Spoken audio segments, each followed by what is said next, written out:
defining John Kerry. As president, I'll set a few clear national priorities for America. John Kerry says, a lot of people don't really know who I am. Well, actually, a lot of people do. Both campaigns are taking to the airwaves with very different descriptions. He's number one, but who is number two? Could this picture be revealing? Find out in Ticket Talk. Who's in the money? We'll count the campaign cash. Now, live from Washington, Judy Woodruff's Inside Politics. Welcome back. When many voters across the country watch television in the coming days, they may see two very different portrayals of John Kerry. Howard Kurtz of CNN's Reliable Sources and the Washington Post looks at the latest round of dueling Bush and Kerry campaign ads and whether they tell it like it is. After a brief respite, the Bush campaign is back on the air, slamming John Kerry once again. John Kerry says, a lot of people don't really know who I am. Well, actually, a lot of people do. The angle? Don't take our word for it. Look at what the newspapers have been saying about him.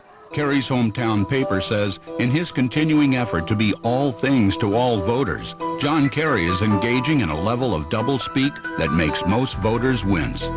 The Wall Street Journal said Kerry's tax plan would mean increasing the tax burden again, which would likely kill the recovery. The catch? These are editorials, not news stories in conservative papers. The Boston Herald and the Wall Street Journal and Manchester Union Leader, which rarely say anything nice about Democrats. But the ad also quotes a liberal editorial page that was pro-war. On Iraq, the Washington Post said Kerry's attempts to weave a thread connecting and justifying his positions are unconvincing. The Democratic candidate, who raised an impressive $55 million in the last quarter, matched a 60-second Bush spot today with two 30-second ads. But Kerry, whose image has been tarnished by the Bush barrage, isn't attacking the president. He's trying to sell himself to look presidential, as one aide described it, and tackling the foreign policy issue that has dominated the news. Let me tell you exactly what I would do to change the situation in Iraq. I would immediately reach out to the international community in sharing the burden, the risk, because they also have a stake in the outcome of what is happening in Iraq. Not a lot of specifics, and persuading other countries to send troops to bloody Iraq is easier said than done. In the other ad, the senator simply recites his priorities. First, we will keep this country safe and secure. Second, I'll put an end to tax incentives that encourage American companies to ship jobs overseas. And third, we'll invest in education and health care. No word in the ad on how he'd pay for these promises. What we have here is a classic contrast. The incumbent trying to discredit his opponent early. The challenger trying to help voters envision him in the Oval Office. A top Kerry strategist tells me his team plans to stay positive for the next several weeks. Unless, he says, there's an attack opportunity too good to resist. This is Howard Kurtz of CNN's Reliable Sources. I'll be talking about those ads, among other things, with the chairman of the Republican National Committee, Ed Gillespie, in just a few minutes. While the ad war plays out for everyone to see, John Kerry's running mate selection process has not proven to be a made-for-TV event, at least not yet. For the latest Ticket Talk, we're joined by CNN political editor John Mercurio. All right, John, bring us up to date. What are you hearing about this quiet process? Isn't it? It's a terribly quiet process, frustratingly so.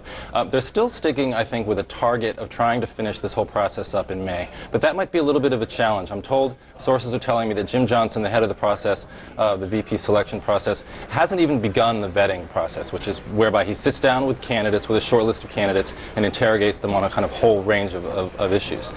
Sources are telling me that he is still in the process of consulting with Democratic Party leaders, which can mean union leaders, congressional leaders, governors around the country, and that he won't finish that process until this week. Next week the vetting begins, or possibly the week after that. But they are still aiming for May. As you said, this is one of the quietest, most secretive processes that we've ever had. Frustrating for reporters trying to break news on the subject. They're doing it by not telling anybody, including the staff. I'm told by a source in the campaign that as of today there hasn't been one staff-level conversation about this, other than Mary Beth Cahill, the campaign manager. Nobody's in the loop.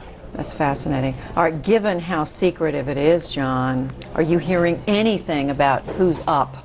Yes. in this process? Well, I'm hearing that the one candidate that we all know, Dick Gephardt, ran in the presidential primary, has one thing going for him, and that's that John Kerry really, really likes him the best. What I'm told is that if all other things were equal, which of course in politics they never are, but if all other things were equal, if he knew that he was going to win the presidency, Kerry is telling people that he wants to choose Gephardt. There are a couple reasons for that. He likes Gephardt. He trusts him. He's worked with him in Congress. He respects the work that he's done. He and his family get along very well, which can be very important. Obviously, this doesn't mean that John Kerry is going to choose Dick Gephardt. There are detractors, even within Kerry's inner circle, to Dick Gephardt. But it is important, I think, to have a certain comfort level with your potential candidate. And that seems to be there with him. And I'm not hearing that from the Gephardt camp either. That's actually coming from other people, so it's not just a push Gephardt. What about on the other side? Are you hearing about anybody who's maybe out already? Well, I don't know if he's out, but obviously yesterday we saw Bob Graham, senator from Florida, campaigning with Kerry down in Miami. And around the state. But from what I'm hearing, he's not going to make the short list. There's a couple reasons for that. He obviously ran a presidential campaign that didn't last very long. His fundraising wasn't stellar. He would be 68 years old when he was inaugurated if he were chosen in the ticket won. That would make him the 4th oldest vice president ever in the history of the country, which I think are factors that are weighing on Kerry. In addition to that, though, one other note, Kerry's not ignoring Florida Democrats completely. I'm told that Bob Graham's counterpart, Bill Nelson, is up there on the list, and a possible thing weighing in Nelson's favor might be the fact that Bob Schramm is a good friend of his, and obviously Bob Schramm is very influential in this process. So. Yeah, no question. The other, Bill Nelson, of course, the other Democratic senator from the state. Obviously, yes. Florida. All right, John Mercurio picking up every tea leaf he can find. Trying. All right, we'll be talking to you in the days to come. John, thank you very much. Well, we turn from Ticket Talk to a showdown state in our campaign news daily. As we've reported, both Bush and Kerry are working hard to win Pennsylvania come November. And a new poll gives Bush the early lead. A Quinnipiac University survey shows Bush with 45%, Kerry 39%. Ralph Nader makes his best poll showing so far with 8%. The Kerry campaign has filed its latest fundraising totals with the Federal Election Commission. As of March 31st, Kerry had raised more than $85 million and spent more than $53 million. He had $32 million on hand at the end of last month. As we have already noted, Bush has raised $185 million and spent more than $99 million. John Kerry's wife, Teresa Heinz Kerry, has no involvement with the operation of the company that makes Heinz ketchup. In fact, the company's PAC appears to favor Republicans. The AP, Associated Press, reports that the H.J. Heinz corporate PAC has given about 3 times more money to Republicans than Democrats over the past 6 years. The PAC has not contributed any money to the Kerry campaign, the AP reports, but Heinz board members have donated thousands of dollars to Republican candidates, including to the Bush campaign this year. Well, now that John Kerry's military records are posted on his website, will it quiet his GOP critics? Senator Kerry has demonstrated a clear pattern of vacillation, of saying one thing, of doing another, of flip-flopping. Up next, I'll talk about Kerry's records and more with RNC Chairman Ed Gillespie, and with Kerry's supporter and former Navy Secretary John Dalton. And later, the presidential race is not a beauty contest, or is it?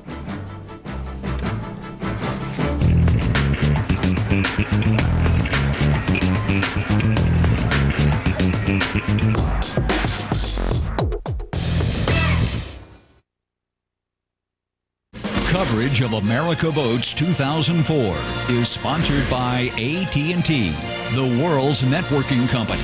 For in-depth analysis of this year's presidential race, log on to cnn.com/election.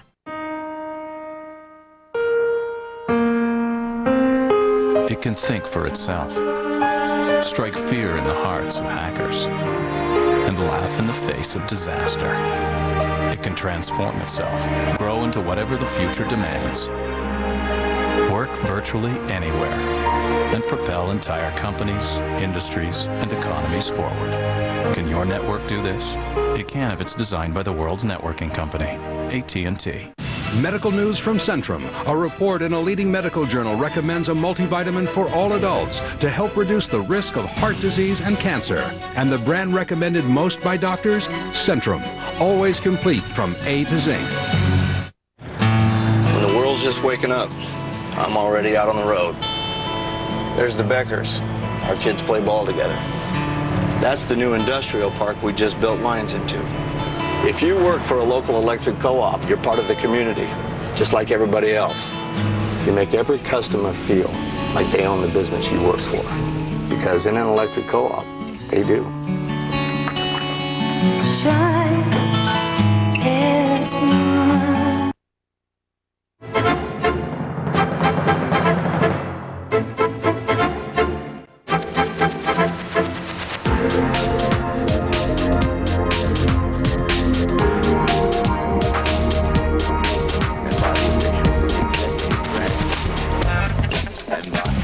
And who are given the chance to die for the biggest nothing in history.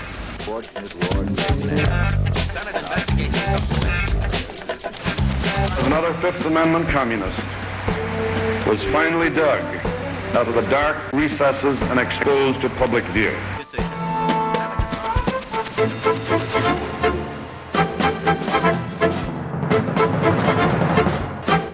Listen, you can't even hear it. What? The XLI.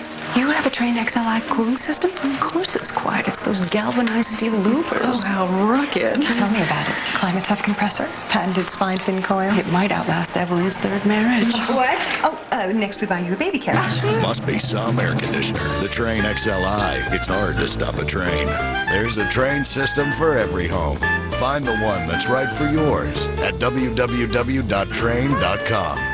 She was in the hospital screaming that she did not want them to hurt her again. I have type 1 diabetes. It was heart-wrenching to hear a 3-year-old cry from having her finger poked. With the Freestyle, she's not afraid to have her sugar checked. And it doesn't hurt. Freestyle has given our family freedom, and Hannah can be a 3-year-old. And now, introducing the newest member of the Freestyle family, Freestyle Flash, the world's smallest meter. Tomorrow on American Morning, who's behind the massive bombing in Saudi Arabia? I'm Bill Hemmer. I'm Soledad O'Brien. Have terrorists found a hole in Saudi security? How will the kingdom respond to the changing threat? CNN tomorrow, 7 a.m. Eastern. Paula Zahn. Experience is her edge. News and newsmakers, her focus. Join Paula live every night. Smart, fair-minded. Paula Zahn now. 8 Eastern. CNN Tonight. Returning now to the release of some of John Kerry's military records in a just-released statement, the chairman of the Democratic National Committee, Terry McAuliffe, is criticizing Republicans who've raised questions about Kerry's record. McAuliffe is contrasting what he says is the senator's record of sacrifice and service to what he says is President Bush's record of, quote, evasion and cashed-in connections, end quote. Republican National Committee Chairman Ed Gillespie is with me now to talk more about John Kerry's records and some other campaign issues. First of all, I don't know if you want to respond to what Terry McAuliffe is saying. Oh, no, that's just typical Terry. That's all right. Well, let's talk about these records. We have you quoted on the show. We showed you saying, Ed Gillespie, that it was just more John Kerry flip-flopping about these records. The records are now out, the campaign says. Is that, are you satisfied now? Yeah, look, Judy, if John Kerry did what he said he was going to do on television on Sunday and did exactly what President Bush did when he was asked the exact same question on the exact same program, and released all of his military records and made public or made available his medical records related to his military service. If that's what John Kerry has done in accordance with what he said he would do, that's great. The question has never been the record of service. You know, we never talked about this prior to him being asked about it on Meet the Press because it didn't matter. It was only when he said that he was going to release them in response to a question, then somebody went to his campaign the next day and they said, oh, no, we're not. That's what struck me. I mean, how dumb does he think the voters are? You can't say something like that on television and then not follow through. Is there something about John Kerry's military record, about the Purple Hearts or any other award that he was given that you or anybody else in the Bush campaign No, not that I'm aware of. Again, we never raised the question or talked about this.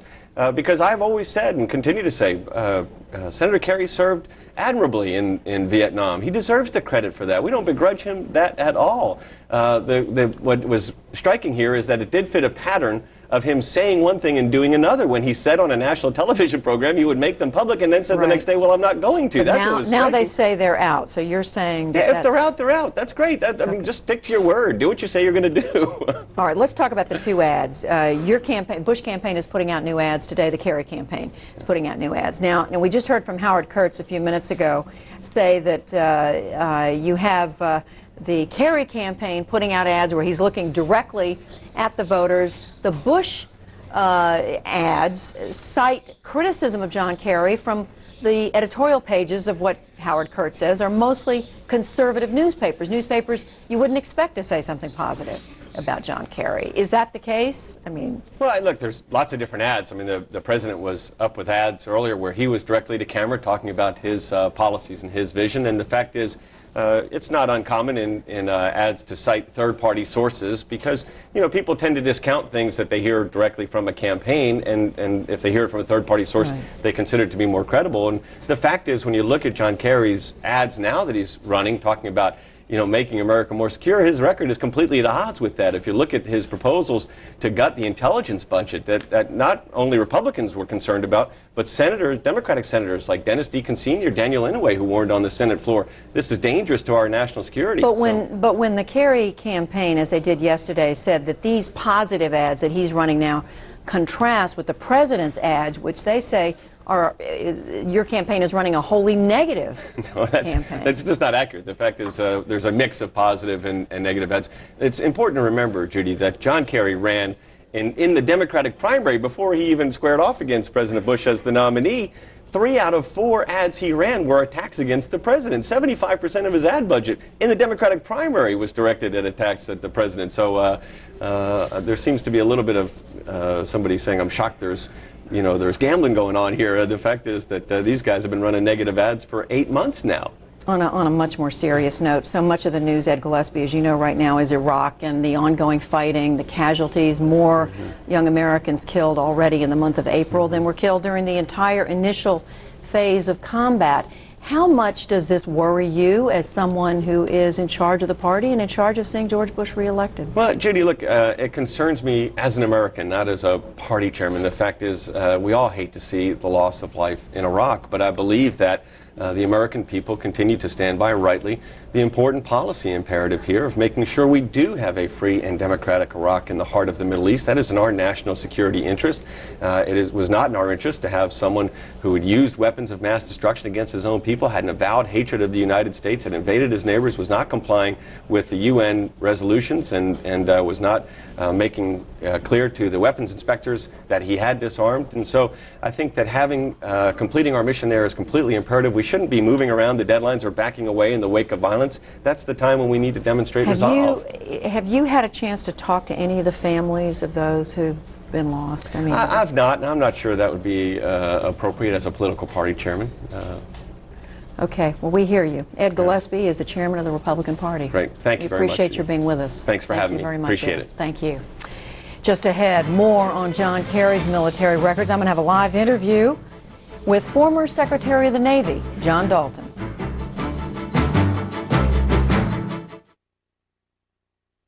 It all starts with a chip that contains world-leading technology. Together with Samsung's superior engineering and design, it does so much more. It inspires. It enriches. It's the soul of Samsung, and it's in everything we create. Experience the power within. Samsung.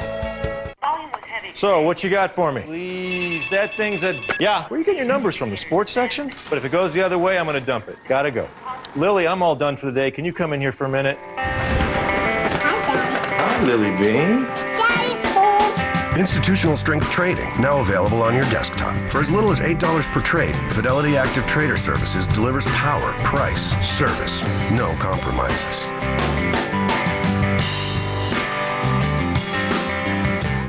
As America votes, Stay with CNN. We'll tell you what happened and why. The stories behind the politics. See what happens next, right here on CNN. America's campaign headquarters. America Votes 2004. We'll tackle the issues, the left and the right. Stay with CNN, America's campaign headquarters. Today, I made a discovery. Today was a good day. We transplanted a kidney. I helped a family heal. I learned about dinosaurs. Today, I met someone new. Today, We fixed a broken heart. I made someone smile. Today, Today, I changed a life. We saved a life. my favorite patient went home. Today, We made life better. Hice la vida mejor. today, we made life better.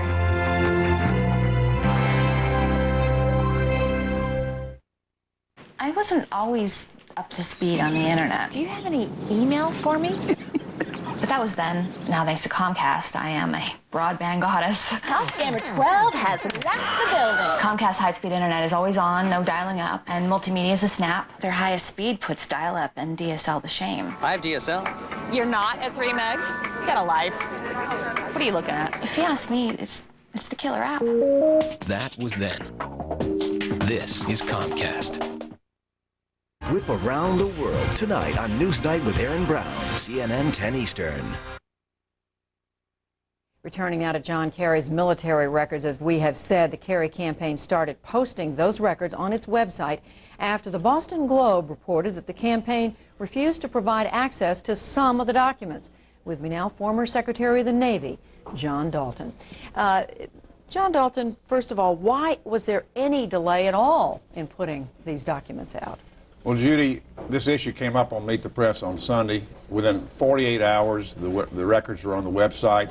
Some of the records were with the Navy Department. So some they wanted to look over what was there, and then they put it on the website. I mean, it was 48 hours compares to 4 years was the time in which it took the Bush administration to have the president's military record. I'm asking because we just heard from Ed Gillespie, the chairman of the Republican committee, and he said the reason they brought it up is because John Kerry said on Sunday on Meet the Press, I'll put these records out, but then they weren't available on Monday. It took, 48 hours is a reasonable amount of time. I mean, clearly, I think before anybody puts anything out, they want to know what's there. They just looked at it and then they put it out. I mean, 48 hours is, 2 days is, I think, a very reasonable amount of time. I don't really see any issue here. I mean, he has been very forthcoming. He's got a military record he's very proud of, and as well he should be.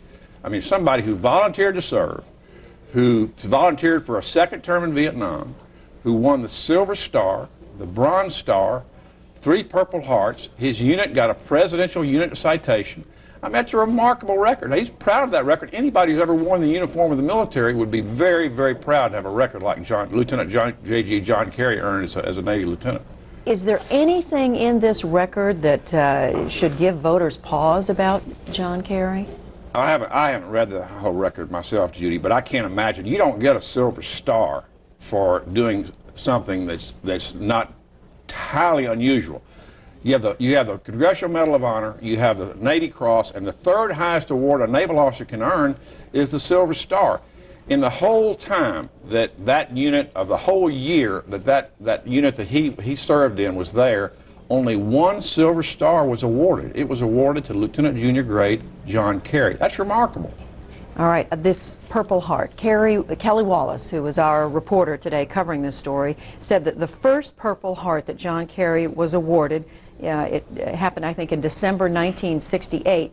She said there's a description of the wounds in a general way that shrapnel was removed from an arm, or from a thigh, rather, but no detail of the wounds or no detail about how they came about. Should people be suspicious? Why not? I mean, where is that information? Well, it's in his medical record. And what happened was on December 2nd, as you point out, he was in heavy fire up there with 2 other sailors in a whaleboat, all kind of fire going on. He was shooting a rifle at Jan. He picked up another one. He was hit by enemy fire in the left arm, just above the elbow. He was taken to a hospital in Cameron Bay. That shrapnel was removed from his arm. If you get hit in combat, you spill blood for this country, you get a Purple Heart. There are no questions asked. And it is, I mean, It is very clear. So that he what about earned this former commanding officer of his who told the Boston Globe at some point that he questioned whether they'd really taken on enemy? It's politics. This guy is known to be a very active member of the Republican Party. He's on all the Republican talk shows. He doesn't like John Kerry, and, you know, it's politics. It's a political season.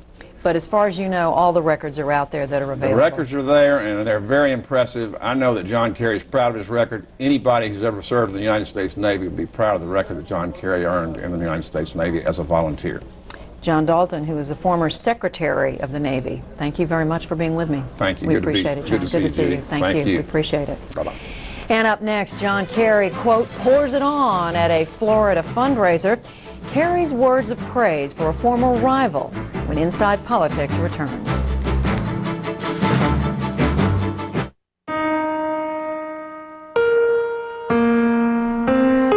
It can think for itself, strike fear in the hearts of hackers, and laugh in the face of disaster.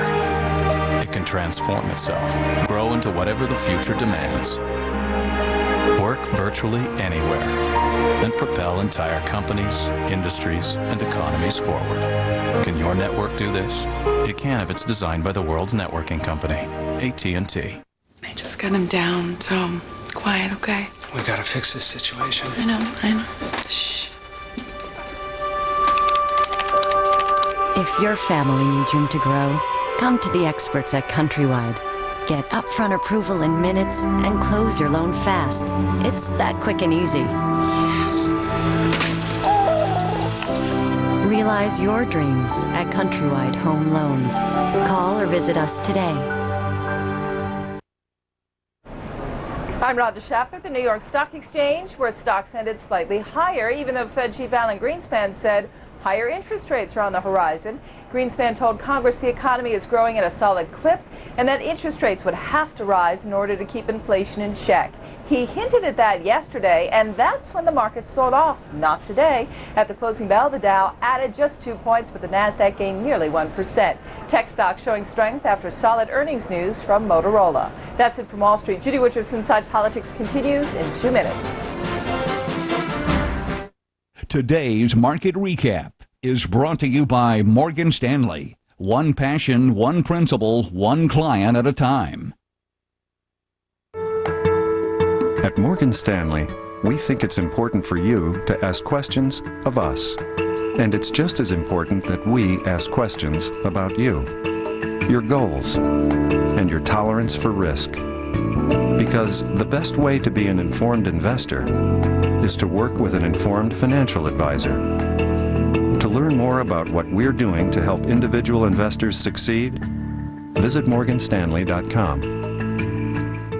She was in the hospital screaming that she did not want them to hurt her again. I have type 1 diabetes. It was heart-wrenching to hear a 3-year-old cry from having her finger poked.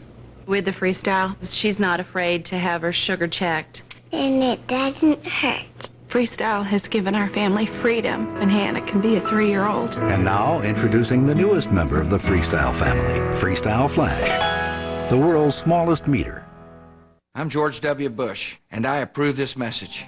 Few votes in Congress are as important as funding our troops at war. Though John Kerry voted in October 2002 for military action in Iraq, he later voted against funding our soldiers. Mr. Kerry. No. Body armor and higher combat pay for our troops. Mr. Kerry. No. Better health care for reservists. Mr. Kerry. No. And what does Kerry say now? I actually did vote for the $87 billion before I voted against it. Wrong on defense. CNN Tonight, ranking Democrat on the Senate Foreign Relations Committee, Senator Joseph Biden on the transfer of power in Iraq. And our special report, Exporting America. Are foreign companies really creating jobs in America? CNN Tonight, 6 Eastern. At a poolside fundraiser last night in Florida, you might say John Kerry went beyond the usual words of praise for a one-time presidential rival. After praising Senator John Edwards, who was standing nearby as a, quote, great leader for the future, the Raleigh News and Observer reports that Kerry went on to joke, quote, what a gathering of talent, good looks, brains. I'm just talking about John Edwards and me. And they're both modest. That's it for Inside Politics. I'm Judy Woodruff. Crossfire starts right now. Crossfire. On the left, James Carville and Paul Begala. On the right, Robert Novak and Tucker Carlson.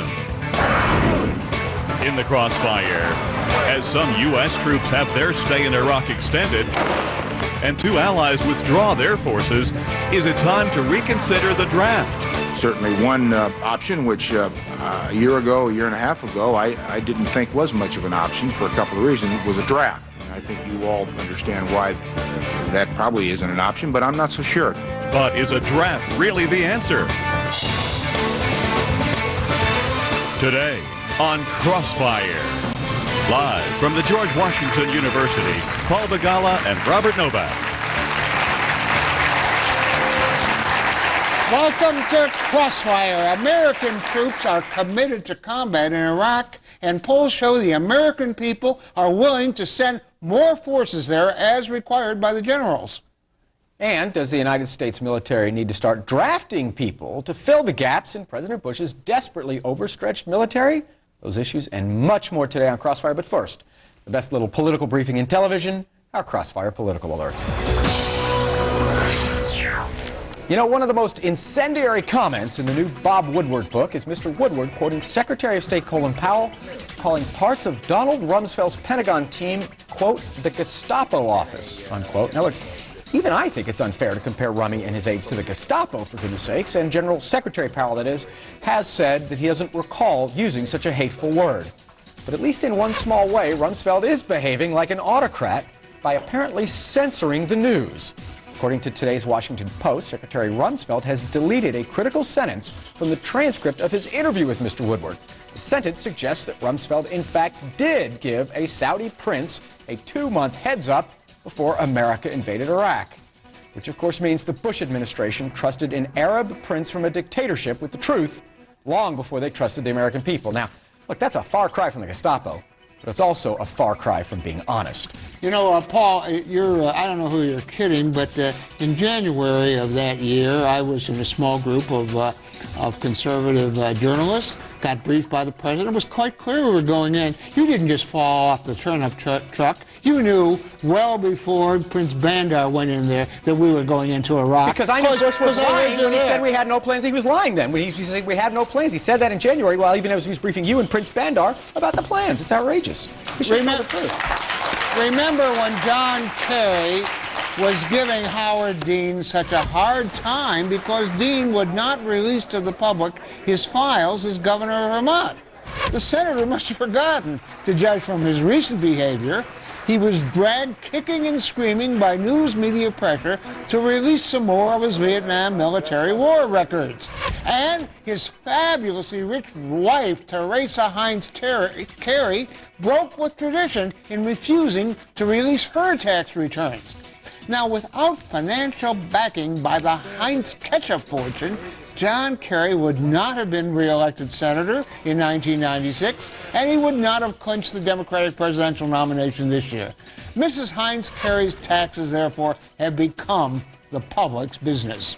As a general matter, I agree with you that politicians should disclose everything. You're right about the military records, certainly, and about Senator Kerry's own taxes. I have a hard time with the spouse because she's not running, and I hate how the right wing always beats up on wives. I saw what they did to Hillary Clinton. Now they're going to try to do it to Senator Kerry's wife. We never attack Laura Bush. She is a delight. I admire and adore Laura Bush, and I just don't like attacking candidates' spouses. If you listen to me, I'll explain to you why. Because he could not have been reelected in '96 without that home that he got from her. So her tax returns are an integral to his political fortune. Her finances are disclosed. I don't know if we need every detail on the taxes. But anyway, we'll come back to that. They have set a date. The invitations have all gone out. All we need now is for the happy couple to show up. I'm talking, of course, about President Bush and Vice President Cheney. Officials today said the pair will be interviewed by the 9/11 Commission a week from tomorrow.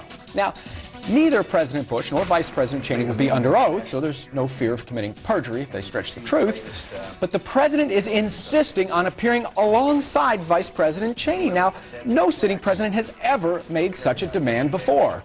So why the oh-so-macho Mr. Bush would insist on holding Dick Cheney's skirts and hiding behind them, that is a mystery to me. But look, I look on the bright side. At least there's one same-sex relationship that George W. Bush approves of. let me give you a couple of facts of life, Paul. Number one, no president has ever testified under oath. Number two, Bill Clinton, hey, just a minute. No president has ever testified under oath to a presidential fact-finding commission. Number two, almost all the people who have testified in private to this commission were not under oath. And thirdly, even though this is a free country, I think your remarks about same-sex relationships are over the line, and except for a partisan wacko, are just objectionable. It's wimpy and unmanly for George Bush to hide behind Dick Cheney. He should tell the truth. As a lifelong professional journalist, I can tell you, editors and reporters who put out America's daily newspapers are overwhelmingly liberal Democrats, and it shows in the content of their newspapers, but not enough to suit Hillary Rodham Clinton. The junior senator from New York went before the American Society of Newspaper Editors to urge them to be more vigilant and act with more tenacity toward the Bush administration. In other words, bash Bush harder. Hillary egged on newspapers against radio talk show hosts, treating them as Democrats against Republicans. How do you think the editors reacted toward Senator Clinton? With anger for being treated as her stooges, I hope. America's editors have been stooges for George W. Bush and his obscene war, including the Washington Post, which editorialized for that war, and today is still trying to beat the drums for that embarrassing war. They should be tougher on the president. They have given him a free ride. I have no idea why. Maybe because he's a charming guy, but it ain't about charm. It's about whether he's doing the right job for our country. I think Hillary's right to try to give these guys a little spinal transplant. If you don't think a bunch of wimps. If you don't think those newspapers are liberal, you haven't been reading them. And by the way, the Washington Post was for the war. You know who else was for the war? He voted for it? John Kerry. That he wasn't writing editorial stumping for it. John Kerry was wrong if he supported that war, but the Post has been even more wrong. Things have gotten so bad in Iraq that at least one prominent Republican senator says that it's time to think about bringing back the draft. An equally prominent Democrat from the House says he's been calling for that for a year and a half. We will debate the draft with two of the men who will be deciding whether to reinstitute it next. And later, what sacrifices would you make to raise money to pay for public schools? And why are strippers part of the plan in one state? Stay with us. Get ahead of the Crossfire. Sign up for Crossfire's daily political alert email. You'll get a preview of each day's show, plus an inside look at the day's political headlines. Just go to cnn.com/crossfire and sign up today. Crossfire is brought to you by the National Association of Realtors. Ask if your agent is a realtor, a member of the National Association of Realtors. So many different people, so many different needs, yet they're all hoping for their piece of the American dream. Who's there to watch out for their best interests, to work with Congress on homeowners' rights, to give everyone the same opportunity to own a home? To serve everybody would take a small army, wouldn't it? The National Association of Realtors has 1 million members, and we're doing everything in our power to help all Americans realize their dream. So, you think you missed the opportunity to get a great low rate on a new home loan? Not at ditech.com. Right now, we're offering a very low rate that's fixed for the first 5 years. This allows you to purchase, get cash out of your home, and lower your monthly payments at rates you thought you missed. Low rates fixed for 5 years and low monthly payments from ditech.com. Call 1-800-71-FIXED or log on to ditech.com. Ditech.com. Speed guaranteed. At Boston Market, we grill our boneless chicken breast and top it with an exotic sweet mango red pepper sauce. Then match it up with a Caesar salad and cornbread. You may want to rethink those dinner plans. Boston Market, we're always cooking.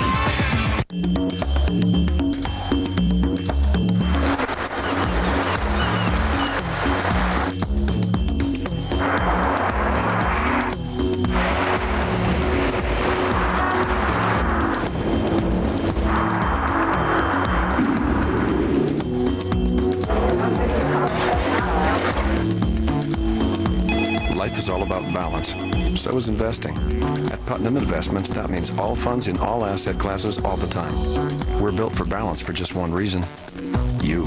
At Putnam Investments, we urge you to consider the investment objective, risks, charges, and fees for any fund. Ask your financial advisor or plan sponsor for a prospectus containing this and other information. Read it carefully before you invest.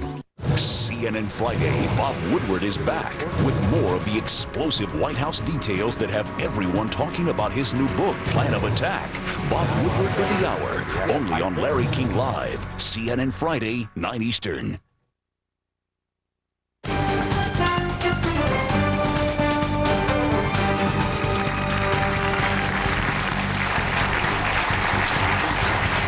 Bring back the draft. That has long been the cry of critics of U.S. military intervention in Iraq, but now it's being echoed by some supporters of President Bush. In the crossfire, Democratic Congressman Charlie Rangel of New York and Republican Congressman Peter King, also of New York.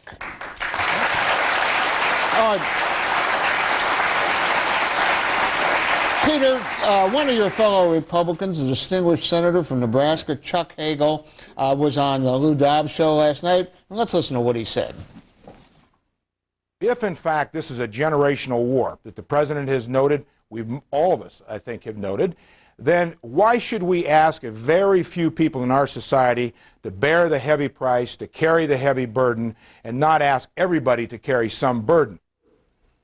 Isn't that a good point? I did my little bit to carry the burden during the Korean War. Isn't that a good point? I don't think so. I have no strong opposition to what Chuck Hagel was saying, but we had this debate 32, 33 years ago, and it was decided that for military purposes, it was better to have a volunteer army.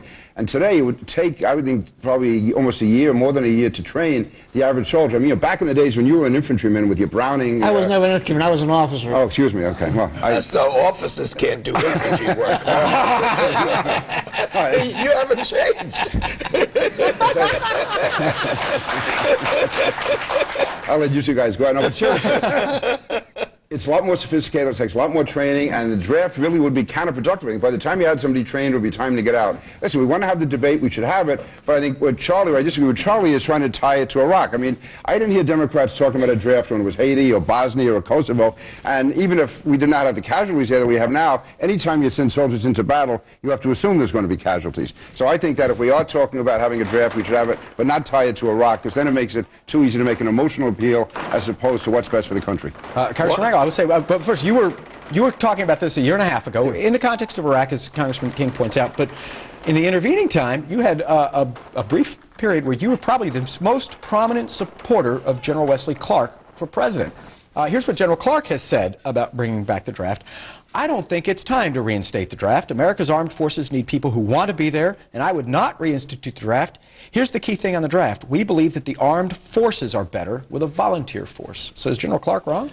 Listen, this is an apolitical thing to do. It is not a popular thing to do. And if people think that you're morally right, as long as you talked about their son and their husband, they want you politically to back off. General Clark is a professional military guy. You bet your life he would prefer to have volunteers rather than draftees.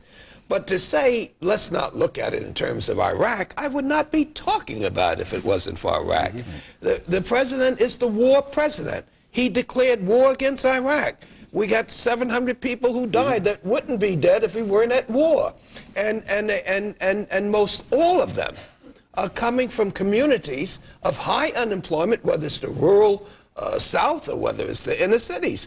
And all I'm saying is that if you can't get people to enlist because it's the patriotic thing to do, if you can't get them to enlist through bonuses, if you're going to overuse the reservists and the National Guard, and if even civilians for the need for money for economic reasons are sacrificing their lives, that if we're going to be there, if we're going to be there for decades, as the senator just said, we need a more universal pool of people to make sacrifices. But Charlie, this is the debate we had 30 years ago, and at that time we had 37,000 troops in Korea, we still do. We had thousands of troops in Germany, we still do. We know there are going to be troops dispersed around the world. It was a debate where the overwhelming majority, Republicans and Democrats, both felt that a draft was not in the best interest of the American military or the American people. But listen, I have no basic objection to a draft, but I'm just saying before we we go back, let's have a real debate, and not do it in the emotion of the moment about Iraq. We can actually bring up Iraq, but I think that certain people are bringing it up. And you've been continually, unlike John Kerry, who voted for the war, you have been against the war from day one, and I commend you for your integrity, even though I disagree with you. You don't need any men and women. You don't need any big army if you're not at war and you don't have Iraq, and you don't have Iraq as far as the eye can see. Now, the reason why we went to the volunteer army is because the country was torn apart. It was unfair to draft. If you couldn't find your way to Canada, if you couldn't get into any college, which was the biggest boom you ever had in college entries, then, of course, only the minorities and the poor get stuck. This draft says everyone between 18 and 26, only a fraction of 1% will have to see military service, but the rest will be able to serve in our hospitals, our schools, our airports, and our seaports. If the military people say, and if the civilians say, that this is not in the best interest of the country as far as having a strong standing force, having an effective army, should you do it anyway just to prove a philosophical point? I don't think we should, and that's really the point here. Let me make What's it the clear. best, most effective military force? Clear. I don't push my draft bill. The Pentagon will be pushing it. Those people who say that we need 50,000, 20,000 more, yeah, but where they got to get General it? Clark is one of the foremost military leaders says it's a bad idea. General Clark is not running anything except some private firm. What I'm saying is... He's your candidate for president. But he's not my candidate for the draft. That's right. My candidate is Kerry. Congressman Rangel, who's for the war. Let me go to another aspect of this. We do live in a democracy where what people think is important. And let's just put up what the last Gallup poll we had on this subject showed, done for CNN and USA Today. Among 30 and over, 79% opposed, 18 to 29, 88% opposed. That's not like a 60-40 thing or a 55-45. That's over one. People don't want this draft. Let me reframe the question. Would you want your son to fight for liberty and to bring liberty and democracy to Iraq and place his life in jeopardy? Answer, no. Republican, Democrat, liberal, or conservative. The next question is, do you believe this war is in the best interests of the United States, and do you believe that it's in the security of the United States? Now, if you believe that, and you're not willing to pay some type of price, if you're not willing to share the sacrifice, you're being a hypocrite. It's like saying, let's go fight, I'll hold your coat. Congressman King, we were just talking about Les Clark, who was Congressman Rangel's candidate.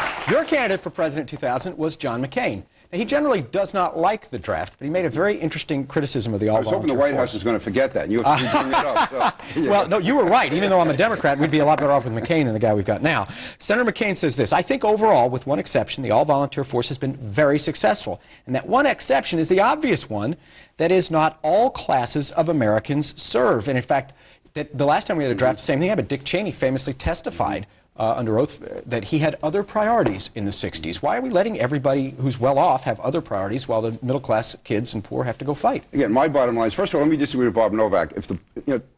Forget what the polls say. If it's the best interest of the country, we should go ahead and do it, because people are never going to volunteer for anything. If you ask people if they want to pay taxes, they're going to say no. So, I mean, I don't think we should just be bound by polls if we make a decision. I think it should be a military decision, not the philosophical decision Charlie wants it to make. If it's in the best interest of our armed forces to have a volunteer army, we should keep a volunteer army. If we need a draft to have sufficient forces, then we should certainly consider a draft. I think it should be on the table. But I'm just saying, I think what Charlie bringing it up in context of Iraq, we could have brought it up in context of Haiti or Bosnia or Kosovo, and we didn't. I am saying that Rumsfeld is going to look at the draft. Forget Charlie Rangel. There are no other places to go. We have a mandatory draft on our enlisted men who are now getting extensions of the time that they contract. We're bringing up the reservists. These are middle-aged people. I've seen 2 grandparents go off in the National Guard. Their families are tired of it. You can't send them over there 2 and 3 and 4 times. Rumsfeld is going to be the one asking for the draft. You said Rumsfeld will, but Wesley Clark won't. That's a hard time to... Wesley Clark's out. He was your man. He was your man. He's your man. He's going to be next term, too. Next in Rapid Fire, we'll ask our guests if women, yes, should be drafted. And right after the break, looking for those behind terror attacks from Saudi Arabia to southern Iraq, Wolf Blitzer reports. CNN Tonight, ranking Democrat on the Senate Foreign Relations Committee, Senator Joseph Biden, on the transfer of power in Iraq.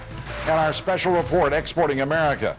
Are foreign companies really creating jobs in America? CNN Tonight, 6 Eastern. Thanks for coming in. We need to talk about a little incident. Where were you next Thursday night? I'm sorry, what? Just tell us. Where were you next Thursday night? I don't know yet. It's only Tuesday, so I haven't really... I'm growing a little weary of your double talk. Next Thursday. Can your security software spot threats before they ever occur? Ours can. Security Solutions from Computer Associates. CNN Friday. Sophisticated science, deadly results. I'm Wolf Blitzer. New information about Nazi experiments during the Holocaust. 5 p.m. And the usual backups eastbound on the Sunset. When it comes to cardiac care, minutes matter. Certainly in an emergency. But excess travel time can also be a burden when you need to visit your doctors or when you need cardiac rehabilitation, which is why Tuality Healthcare provides a full spectrum of state-of-the-art cardiac facilities right here in Western Washington County, including America's most advanced open-heart surgical suite. Tuality Healthcare, the care you need when you need it. This Thursday, Friday, Saturday, and Sunday, your trade-in is worth more. Thousands more. During the Factory Cash Buyback. Only at Hillsborough, Chrysler, and Jeep. Trade in your Ford, Chevy, Dodge. All imports. And Hillsborough, Chrysler, and Jeep will substantially up the value with thousands in factory cash. New Wranglers, $5,000 off MSRP. Grand Cherokees, $8,000 off. Town and Country Vans, $10,000 off. Don't miss the Factory Cash Buyback. Only at Hillsborough, Chrysler, and Jeep. Red Tail Golf Center in Beaverton, the Northwest Premier Golf Facility, presents the Raise Your Game Junior Golf Camps 2004. Sponsored by Nike Golf, RYG Junior Camps offer kids ages 7 to 17 a fun opportunity to learn, build self-confidence, and make friends. Half-day sessions are just $199, which includes on-course play, tons of fun, and daily prizes. But space is limited, so sign up today for the summer's biggest hit, the RYG Junior Golf Camps at Red Tail Golf Center, near Washington Square Mall in Beaverton. I wasn't always up to speed on the internet. Do you have any email for me? But that was then. Now, thanks to Comcast, I am a broadband goddess. Top Gamer 12 has left the building. Comcast high-speed internet is always on, no dialing up, and multimedia is a snap. Their highest speed puts dial-up and DSL to shame. I have DSL. You're not at 3 megs? Get a life. What are you looking at? If you ask me, it's the killer app. That was then. This is Comcast. CNN, America's campaign headquarters. I'm Wolf Blitzer in Washington. Coming up at the top of the hour, deadly attacks in Basra, a firefight in Fallujah. We'll have the latest on the violence in Iraq. The plan to step up Homeland Security, what the government is doing and why. I'll speak live with Homeland Security Secretary Tom Ridge. The Midwest suffers devastating spring storms, and more bad weather may be on the way. Those stories, much more, only minutes away on Wolf Blitzer Reports. Now back to Crossfire.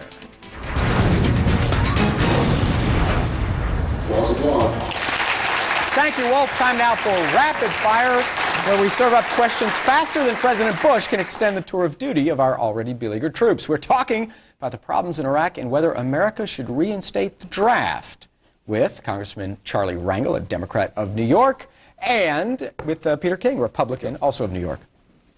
Charlie Rangel, do you think the draft should include women, send the women of America into combat as infantrymen? That's a military decision, is how they would be used, but you bet your life when I say it's universal, it means everybody. The only exceptions that it would be was those who haven't finished high school, and they got into 19 years old to do that. Congressman King, since you don't want a draft, would you allow gays and lesbians to continue to serve honorably instead of kicking them out with this goofy no-ass, no-tell? Well, let me go back to Charlie's thing. I think women should be drafted. It's equality. As far as gays and lesbians, again, don't ask, don't tell. I will stand with Bill Clinton on that. I just think that it could create problems to have openly gay and openly lesbian people in the Army, but it's not. Listen, I'm not losing any sleep over it. Put King on my Rangel draft. Don't you think, Congressman Rangel, that an infantryman today needs a lot more training than he did in your day? I have no idea. I haven't been in for 50 years. Congressman King, isn't it true that the military is overstretched? And what would you do if not have a draft?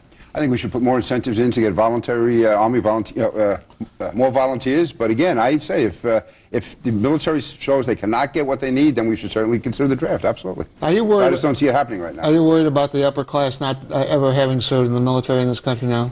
Yeah, I think philosophically there's a point to what Charlie's making, but I don't know if it's in the best interest of the country to reinstate the draft. That's what I'm coming back to. I don't think it's the best military to have a draft. I don't know of anybody, even if it went into the military, where they were screaming and yelling, that didn't come out a better person. But is it better for the military? That's the question. Charlie Rangel, Democrat of New York. Peter King, Republican of New York. Thank you for a terrific debate on a very controversial topic. Guess what? We're friends. You are. And thank you very much. You do us honor to join us today. Thank you very much, guys. Appreciate that. Keep your seats just for 1 second. Texas's Republican governor has a way to cut taxes for the wealthy and shift taxes onto the hardest working people in show business. And no, I don't mean talk show hosts. Governor of Texas wants to tax strippers. We will reveal it all next. Stay with us. Closed captioning for selected programs provided by the Invention Submission Corporation. Inventors. Invention Submission Corporation can help you try to patent your idea and submit it to companies. Call 1-888-711-IDEA for free information. They say to play the blues, you have to understand pain. Oh, she hurts me so bad. Diabetes can be very painful. Sticking my fingers, checking my blood sugar. It don't have to hurt. Less pain, less blood. On your fingers or your arm. One Touch Ultra. Results in 5 seconds. I can feel it way down in my shoes. To play the blues, you want to feel it here, not here. One Touch Ultra. The new GMC Envoy XUV has so many exclusive features you've never seen before. The only way to truly experience it is to take a test drive like never before. A 24-hour test drive. Schedule a 24-hour test drive only at your participating GMC dealer and see why the new Envoy XUV is the sport utility with more utility. Professional-grade engineering. It's not more than you need, just more than you're used to.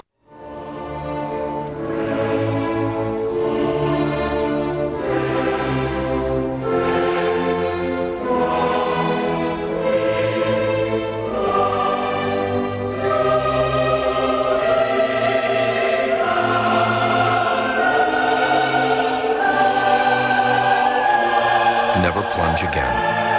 Introducing the Champion Toilet with revolutionary flush tower technology. Only from American Standard. Want the perfect PC with award-winning service and support? Then you want a Dell. Call or go online now and get this Dimension desktop with an Intel Pentium 4 processor and 3 years at-home service for just $699 after mail-in rebate. This system also includes an all-in-one printer and free flat panel monitor upgrade. For rock-solid 24/7 service and support, you're getting a Dell. This offer ends April 21st, and it's only a click or call away. Easy as Dell. Dell PCs use Intel Pentium 4 processors. Want peace of mind from your PC? Then you want a Dell. Dell PCs received an A+ for service and reliability. Just call or go online now and get this Dimension desktop with an Intel Pentium 4 processor and free flat panel monitor upgrade for just $499 after mail-in rebate. And right now, pay no interest until April 2005 for well-qualified customers. But hurry, this offer ends April 21st, and it's only a click or call away. Easy as Dell. Dell PCs use Intel Pentium 4 processors. Paula Zahn. Experience is her edge. News and newsmakers, her focus. Join Paula live every night. Smart, fair-minded. Paula Zahn now. 8 Eastern. CNN Tonight.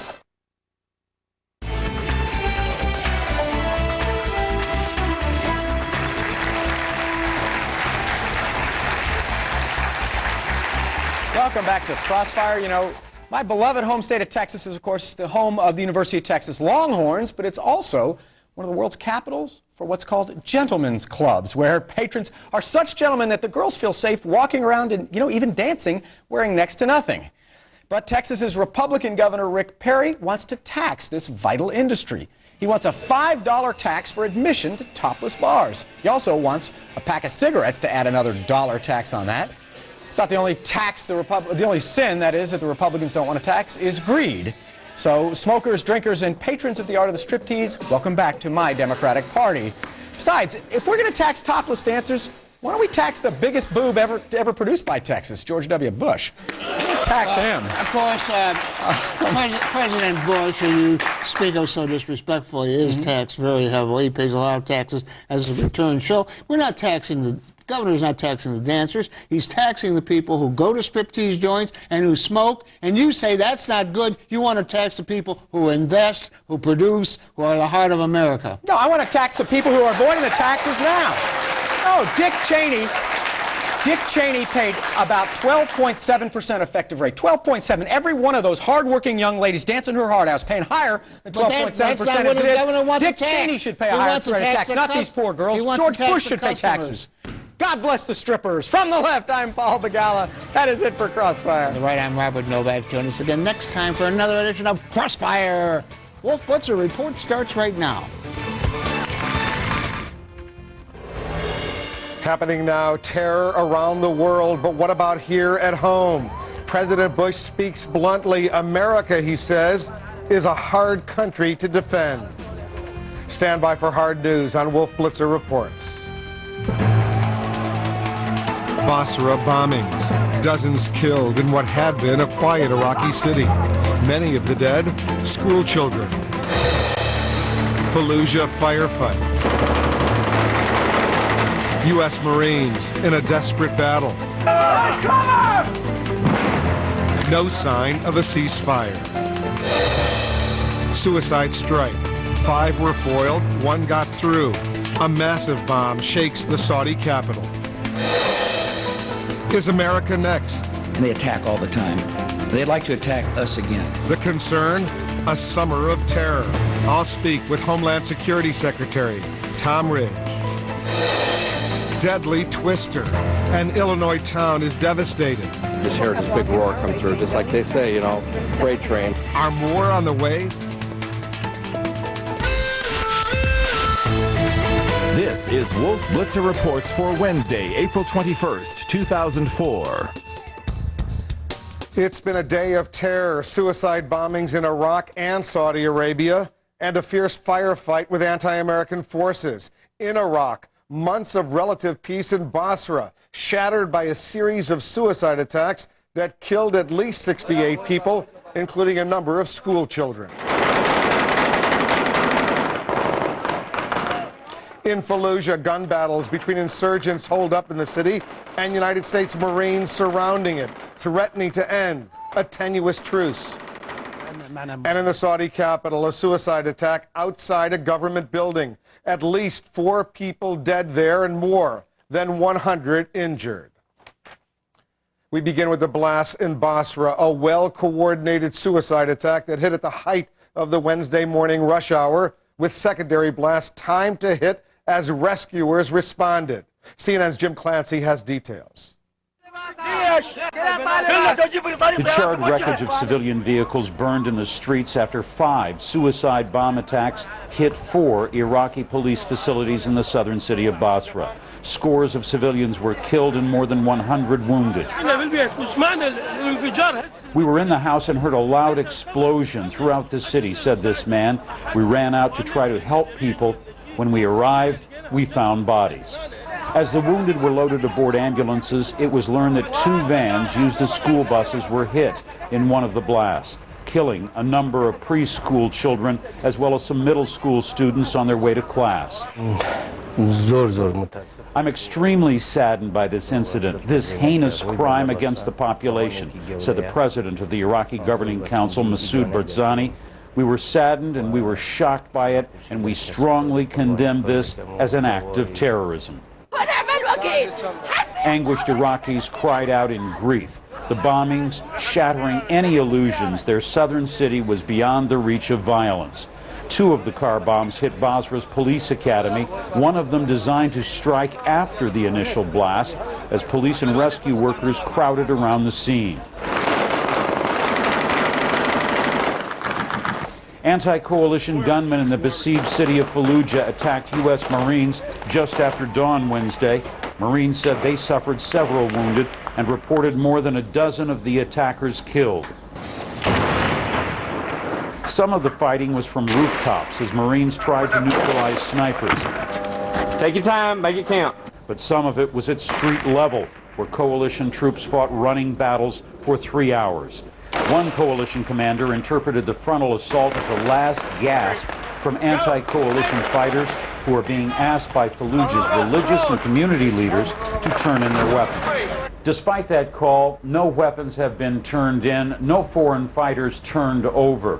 In response, U.S. military commanders refused to allow more of Fallujah's residents to return and warned that U.S. Marines could be sent in to disarm the fighters by force if necessary. Jim Clancy, CNN, Baghdad. And let's get some more information now on what exactly is happening in Fallujah. It's been more than 2 weeks since that standoff between insurgents holed up inside the city and United States Marines surrounding it began. This morning, the insurgents launched an attack on the American forces, effectively goading them into one of the most dangerous missions they can undertake, namely urban warfare. More now from CNN's Mike Schulder. When dawn broke this morning in the Sunni Muslim city of Fallujah, the men of the 1st Marine Division were fighting for their lives again. On the roof of their compound, as other Marines fanned out through the neighborhood, these Marines tried to locate where the insurgents are firing from. Cover! One commander identifies a target. Take your time.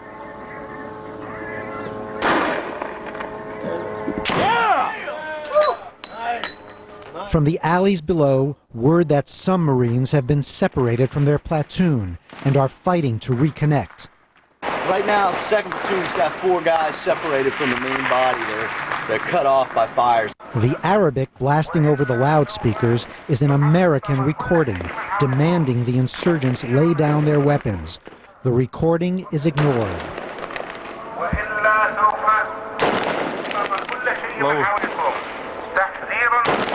The Marines move out into the unprotected maze of streets below. This is urban warfare. Go, go. Move too slow, they could be sitting ducks. Let's go, bring it up. Bring it up, bring it up. Move too fast, they could run into a trap. Slow it down, spread it out. Spread it out. This month alone, the 1st Marine Division has lost 15 men in combat. By 10:30 in the morning in Fallujah, 4 hours after the Marines first came under attack, the shooting stopped. What happened? We're the last team to go. We gonna hold right here. According to the Marines, 3 of their own were wounded, 9 insurgents killed. A morning of urban warfare in a city the Americans and the insurgents see as key to the future of Iraq. Michael Schulder, CNN, Atlanta. And we'll have more on the fierce fighting in Fallujah coming up this hour. I'll speak live with one of the few journalists embedded with U.S. troops on the ground in Fallujah. Also in the Middle East, terrorists strike a dramatic blow against Saudi Arabia's security forces. 4 people are dead, 148 are wounded following a suicide bomb attack that devastated a police building in Riyadh. CNN senior international correspondent Sheila McVicker has details. Saudi authorities had found and defused 5 bombs, but the 6th and possibly a 7th hidden in cars slipped through their net. In the explosion right at the gates, the front of the Saudi National Police headquarters was sheared off. Offices gaped open to the sky. Clouds of smoke and dust rose and choked the neighborhood of central Riyadh. This is a key administrative center. This was a strike right at the heart of the regime. Saudi television showed wounded police and soldiers who had been on guard or at work in the building. Teams went through the rubble, searching for the dead and wounded. For months, Saudi police and security services have been engaged in waging war against Islamist extremists. This comes in a series and a spate of incidents that have been happening for the past couple of weeks. The Saudi authorities have arrested some of the terrorists, killed some of them, but this continuing saga is going on. On Sunday, after a shootout with militants, police found bomb-laden vehicles and put these extraordinary pictures on Saudi television, wanting people to see what they said the militants had planned. There were more than 4 tons of explosives, police said, more than enough to cause a great deal of death and destruction. War for months, but the threat level has been getting higher. This video appeared in March on a website linked to al-Qaeda, threatening Saudi police and security officials and warning of new attacks against foreigners. The man in the video is believed to be Abdulaziz al-Mukran, the al-Qaeda leader in Saudi Arabia. Last week, the U.S. State Department ordered non-essential diplomatic staff and their families to leave the country.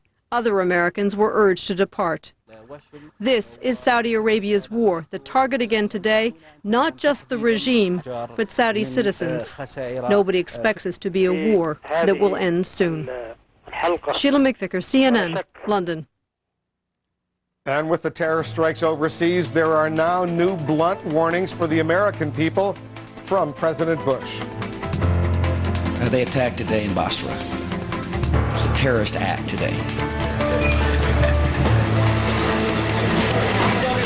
The United States on alert. Just how safe is this country right now? I'll speak live with the Homeland Security Secretary, Tom Ridge. That's coming up next. The school, the bank, everything is on. With very little warning, dangerous storms carve a deadly path through the Midwest. There are severe weather watches for 5 states right now. Plus, controversial release in prison for 18 years for revealing nuclear secrets. This defiant Israeli is now free. She's called her deepness because no woman has spent more time underwater studying marine ecosystems. There's a symphony of life down there, but there are energy resources too, and Kerr-McGee leads the way. With new smart technology that can float in, recover resources, then sail away. Energy our country needs. With care our oceans deserve. Nobody rules and respects the deep water like the explorers of Kerr-McGee. You depend on your car for so much, so why not depend on the people who know it best? To keep it running stronger, performing better, to keep it genuine. With genuine Ford and Lincoln Mercury parts and service. Our factory-trained technicians know exactly what your car needs at a price you'll like. Get an oil change, inspection, and more. Just $34.95 or less. Keep it genuine. Only at Ford and Lincoln Mercury dealerships. Genuine parts, genuine service, genuine peace of mind. If change is something that you fear, if opportunity is something you wait for others to bring to you, then Juniper Networks may not be for you. Because what we're about is making change happen. It's taking control of the change that surrounds us and turning it into an advantage that makes your business better than anybody else's. That's what makes the difference. That's exciting. That's leadership. And that's Juniper. Sometimes being out in your own backyard helps you see things clearly. And you look across the country. First you see energy shortages, then everything else that's going on there. And then you look right here at our local electric co-op. We know the people at our co-op. We know how they do business. We know the owners because, well, we're the owners.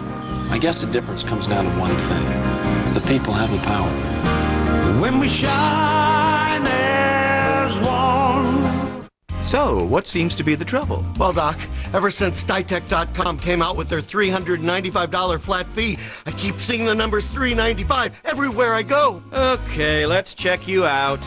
Just read the chart. There it is again! Want to refinance your mortgage and cash out some equity? Get a $395 flat fee home loan from Ditech.com.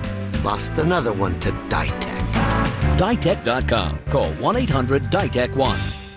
Closed captioning provided by New Barbasol Gel. Goodbye, skin irritation. Hello, Barbasol Gel. Close shave. Barbasol. Better buy Barbasol, Mom. With 7 great flavors, better buy Barbasol.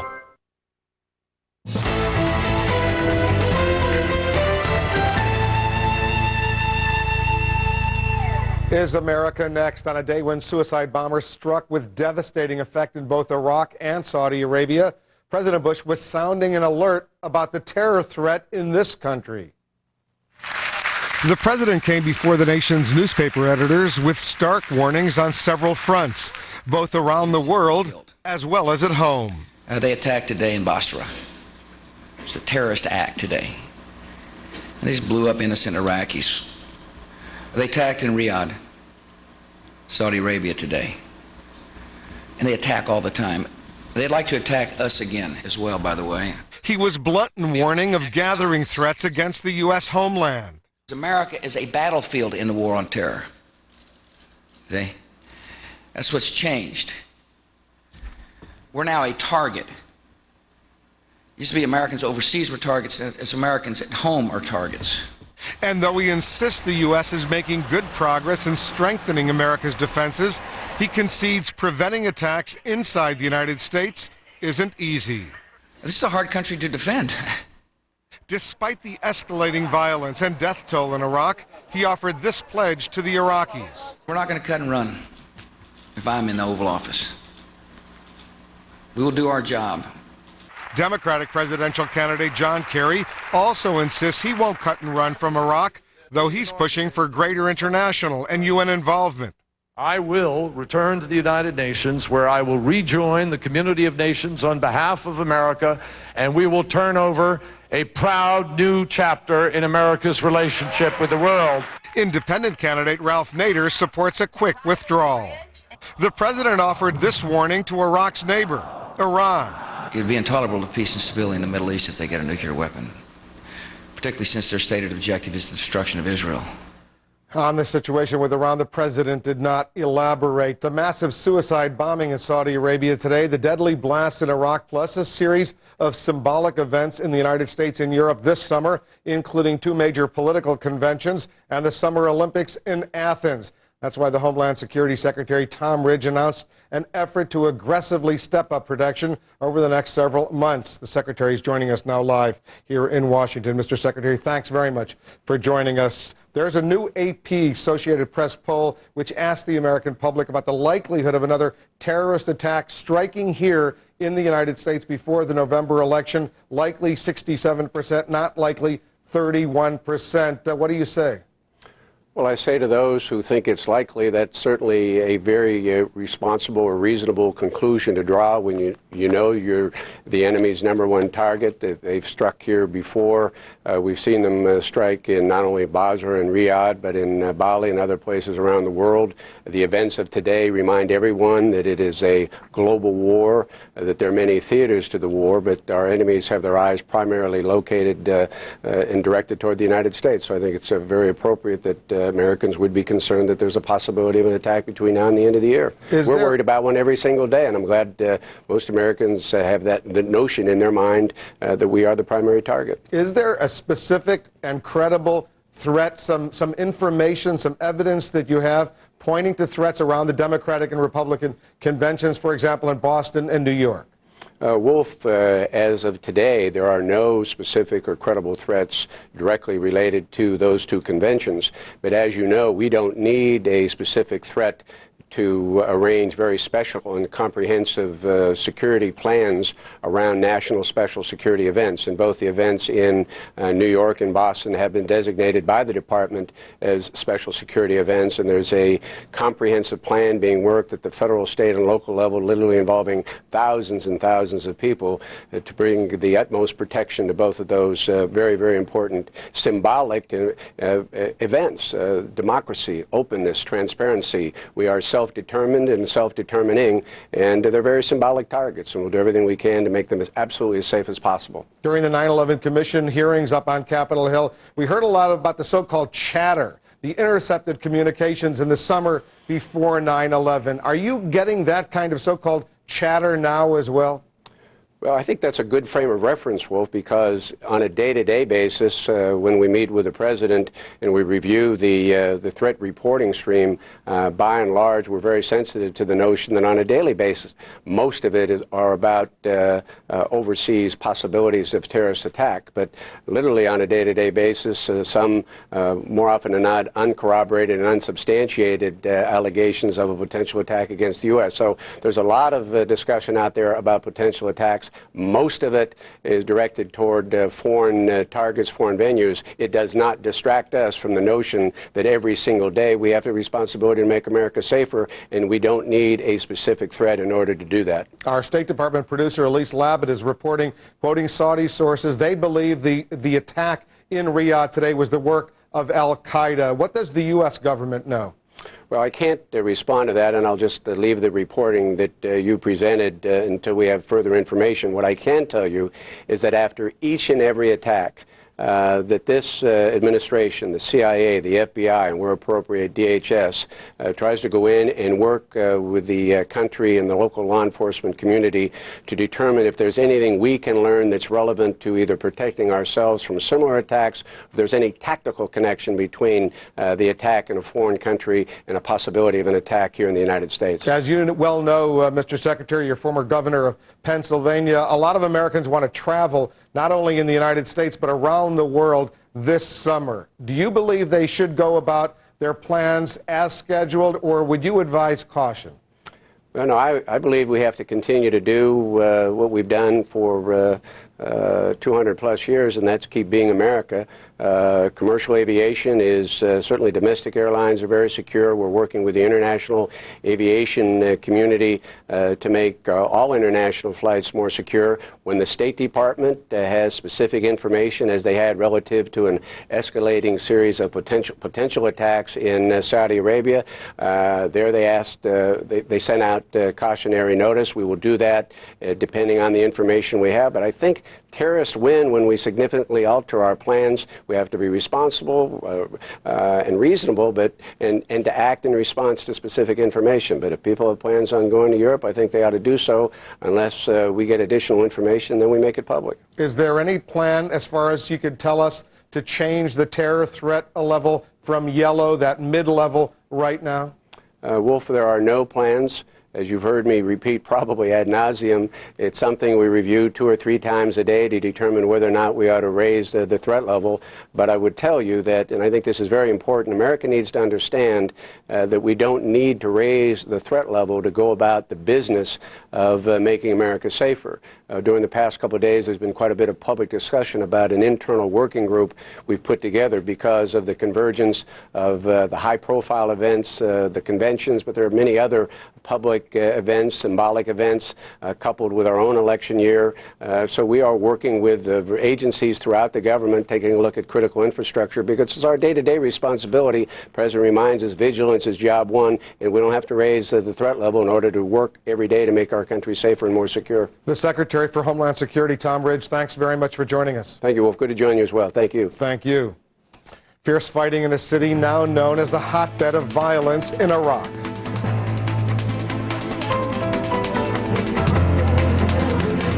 Dramatic pictures of U.S. Marines battling insurgents in Fallujah. Here from one of the few journalists on the ground in Fallujah right now. We'll go there live. Plus, Predator drone. The Pentagon unleashes a new weapon in the battle for Iraq. How will it help the coalition? Plus this. You just heard this big roar come through, just like they say, you know, freight train. Deadly storms rip through the Midwest, and there are severe weather watches for 5 states right now. We'll have a complete update on the situation. That's coming up next. Coverage of America Votes 2004 is sponsored by AT&T, the world's networking company. For in-depth analysis of this year's presidential race, log on to cnn.com/election.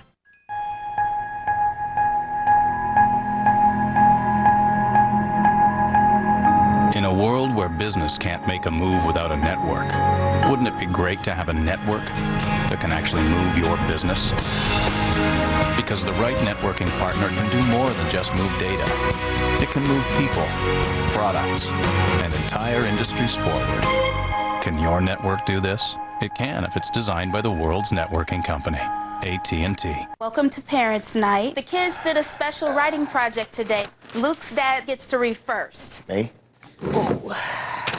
I am lucky because my hero is my best friend. Maybe he has got more gray hairs. Recently, a MetLife advisor helped this dad create his own pension plan. My hero has a very wet nose. My hero is my dog, Spike. So even though he waited to have children, he won't have to wait forever to retire. CNN Friday. Sophisticated science, deadly results. I'm Wolf Blitzer. New information about Nazi experiments during the Holocaust. 5 p.m. It's time to rediscover America. It's time to discover Quality RV and the affordability of top-rate pre-owned RVs. Quality RV is Portland's largest pre-owned motorhome dealer, putting families like yours on the road to fun and adventure. See how easy and affordable it is for you to own the perfect pre-owned RV for your family. It's time to come in and get your family on the road to excitement and adventure at Quality RV in 2 Portland locations. Come in and see the fun in your family's future. Redtail Golf Center in Beaverton, the Northwest Premier Golf Facility, presents the Raise Your Game Junior Golf Camps 2004. Sponsored by Nike Golf, RYG Junior Camps offer kids ages 7 to 17 a fun opportunity to learn, build self-confidence, and make friends. Half-day sessions are just $199, which includes on-course play, tons of fun, and daily prizes. But space is limited, so sign up today for the summer's biggest hit, the RYG Junior Golf Camps at Redtail Golf Center, near Washington Square Mall in Beaverton. Soledad O'Brien, Bill Hemmer, American Morning, CNN tomorrow, 7 Eastern. There's a place where the wind is cool and the curves are exciting, where all convertibles are turbocharged and the sun has a very hard time keeping up. The all-new Saab 9.3 convertible. This is the state of independence. Welcome. Get $500 bonus cash when you take immediate delivery of the new 2004 Saab 9.3 ARC convertible. Offer ends April 30th. Residency restrictions apply. Call 1-800-SAAB-USA for details. And this just into CNN. Officials in Illinois now are reporting 8 people killed in last night's devastating tornado. Rescue workers in one town spent the day digging through the collapsed ruins of a tavern where a number of people were killed. It's in the town of Utica. That's about 90 miles southwest of Chicago. This is Utica's ground zero, this pile of rubble that was the Milestone Cafe. Everybody knows everybody. It's hard.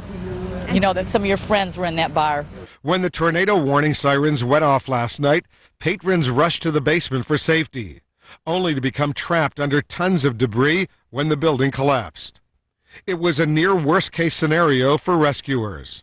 Initially, we worked by hand. We used some specialized tools, listening devices, search cameras to look.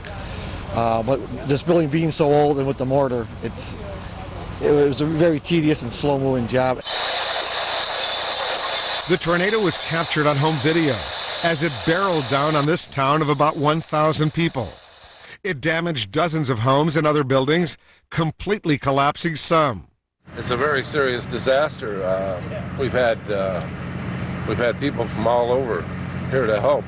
Volunteers, Chicago, Skokie, Aurora. Illinois' governor saw the devastation firsthand this afternoon, declaring 4 counties disaster areas. The human cost is so much greater than all the property damage that's so apparent, not just from the air, but also from the ground. And it is, as I said, it's a humbling thing to see. And this is just coming into CNN right now, a tornado warning in Oklahoma City.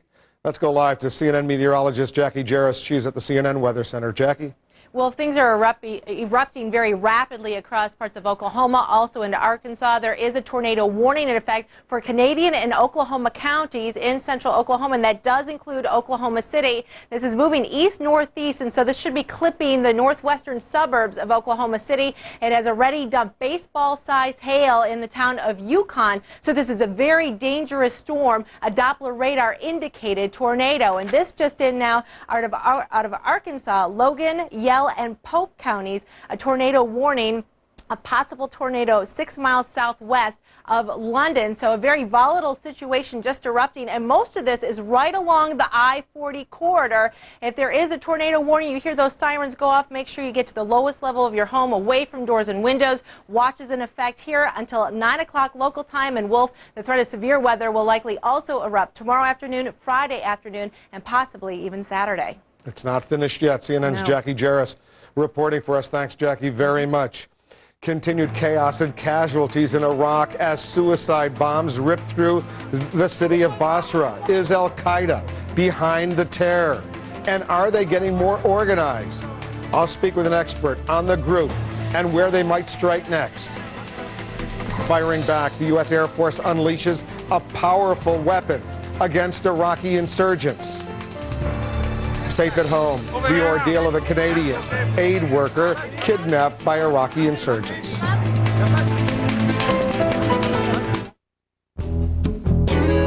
If a tender moment turns into the right moment, will you be ready? Introducing Cialis, the first tablet for erectile dysfunction that gives you up to 36 hours to choose the moment that's right for you and your partner. New Cialis goes to work fast and can work for up to 36 hours. Cialis is not for everyone. If you take nitrates for chest pain or certain alpha blockers for prostate problems or high blood pressure, do not take Cialis. Such combinations could cause a sudden unsafe drop in blood pressure. Don't drink alcohol in excess with Cialis. The most common side effects were headache, upset stomach, delayed backache, or muscle ache. Erections lasting longer than 4 hours, though rare, require immediate medical help. Discuss your health status with your doctor to ensure Cialis is right for you and you are healthy enough for sexual activity. Ask your doctor if a free sample of prescription Cialis is right for you. 36-hour Cialis. When the moment is right, will you be ready?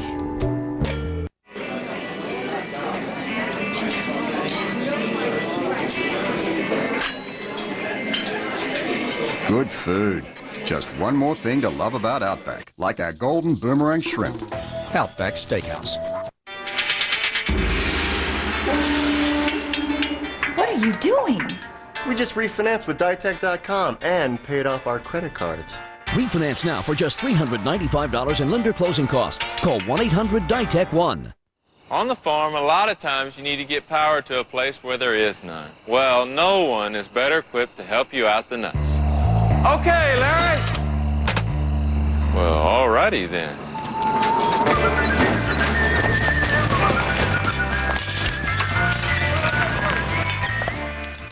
Hit it.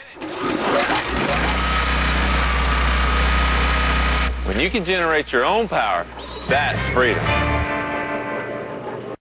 Gateway'd like to reintroduce you to the home computer. It's our 310T desktop, and right now you can take one home for just $499.99. It's packed with the Intel Pentium 4 processor, so it's got plenty of power for the whole family, along with a big screen for kids' games and tons of storage for mom and dad's photos, all at a great price. In fact, BestStuff.com said our 310 series offers plenty of bang for the buck. So call Gateway today, and we'll even ship your powerful new PC for free.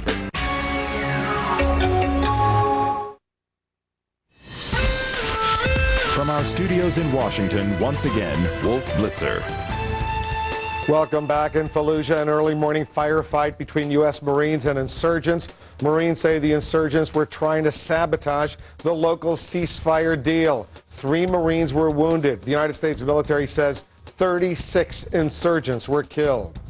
For the very latest on the situation in Fallujah, we're joined now on the phone by Tony Perry of the Los Angeles Times. Tony, tell our viewers precisely, not necessarily precisely, but approximately where you are.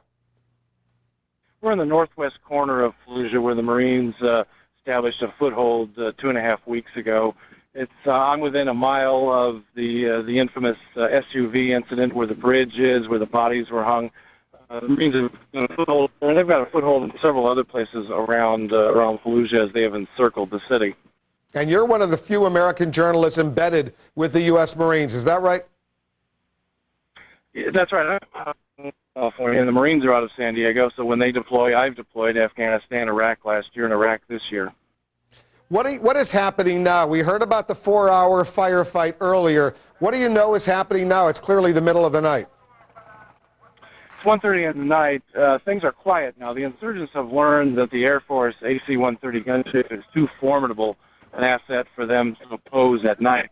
They scurry around, they reposition themselves at night, but they haven't launched any attacks at night in some time. This morning's attack was at dawn. They had repositioned themselves. Then at dawn, they attacked a Marine patrol, and it raged on and off for more than 4 hours with tanks and air power, and it was the most heated fighting we've seen, certainly since the negotiating truce was called a week ago. For all practical purposes, Tony, is the ceasefire dead? If it's not dead, it certainly is hanging on by a thread. There are attacks almost every day. This morning's was the most vigorous. It was almost suicidal, according to one Marine first sergeant. The waves of insurgents kept running, positioning themselves right in front of Marine positions, and paid the price for it.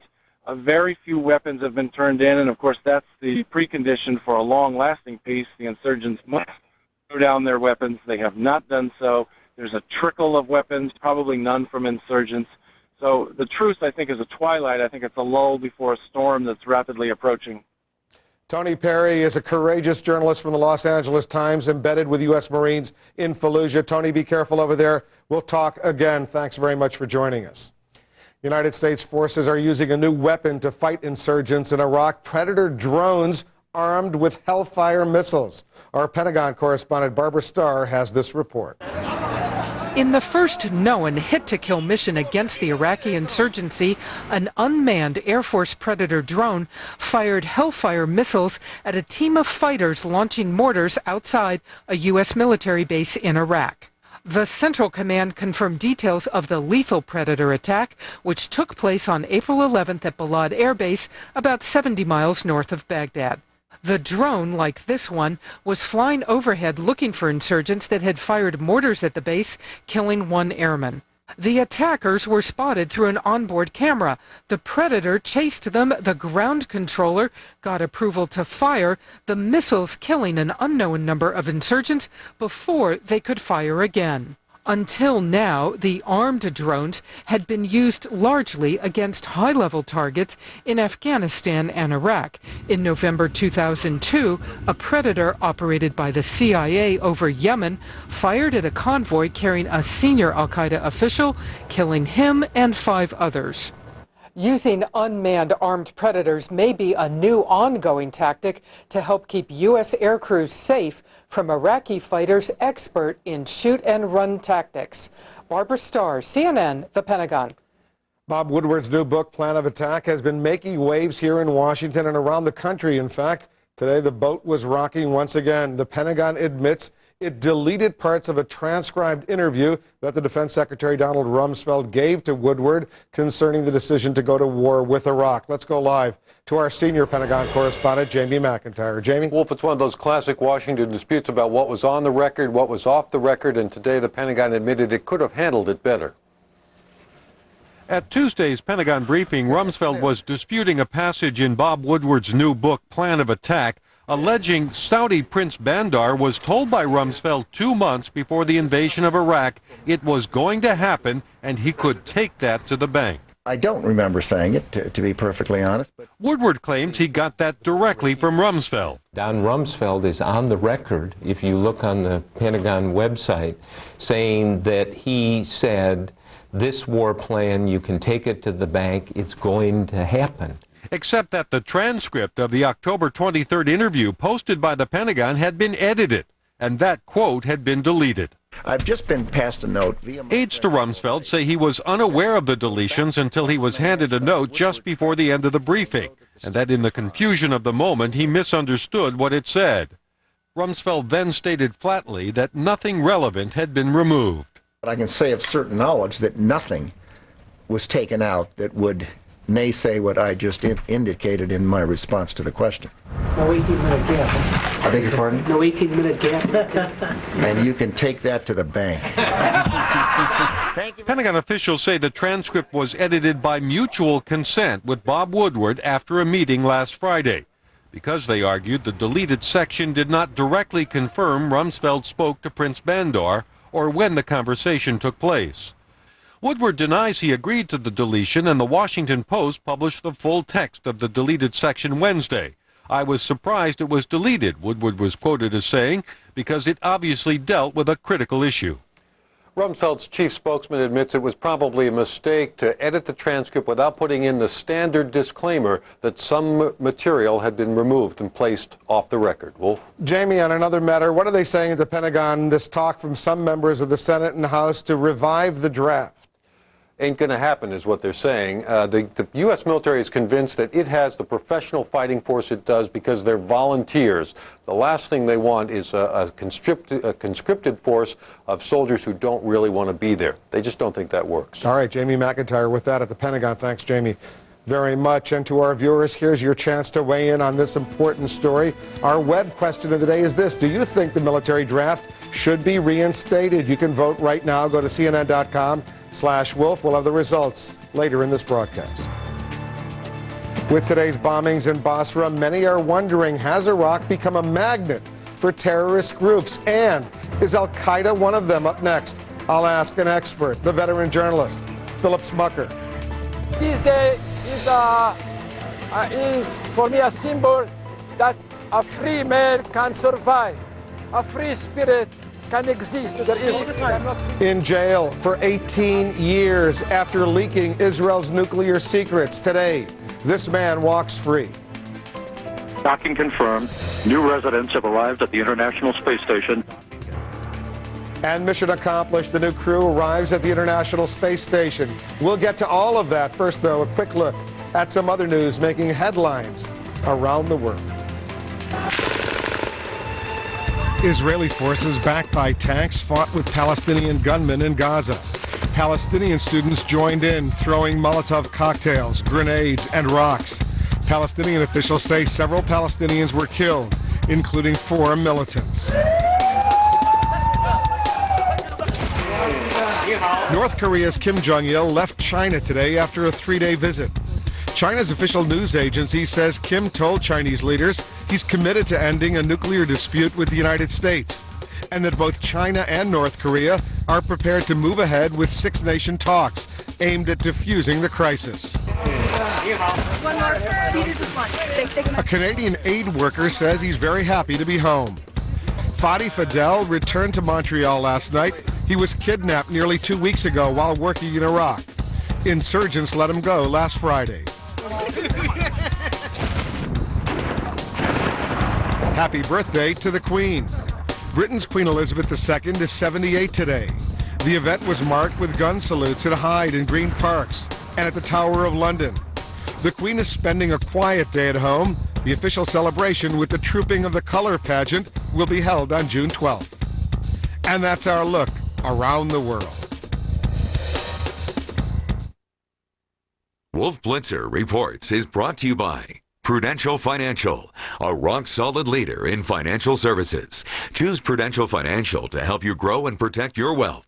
And by the Tractor Supply Company, the stuff you need out here. We started as a 2-person company. We had visions of growing to be a 50 to 60-person company within a 5-year period. We needed life insurance, retirement plans, key man insurance. Our entire Prudential team analyzed our business and came up with competitive products and services to meet the needs of our growing company. We're protected and our employees are satisfied. That's not something that I did. That's something that our Prudential team has done for us. Gateway'd like to reintroduce you to the home computer. It's our 310T desktop, and right now you can take one home for just $499.99. It's packed with the Intel Pentium 4 processor, so it's got plenty of power for the whole family, along with a big screen for kids' games and tons of storage for mom and dad's photos, all at a great price. In fact, BestStuff.com said our 310 series offers plenty of bang for the buck. So call Gateway today, and we'll even ship your powerful new PC for free.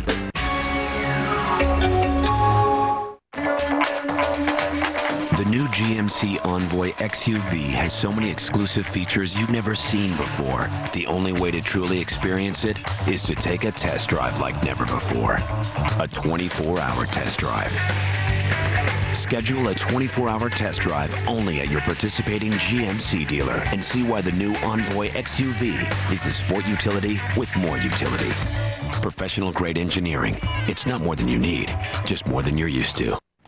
Oh, I thought I had more time. Okay, yeah, I can make it. Bye.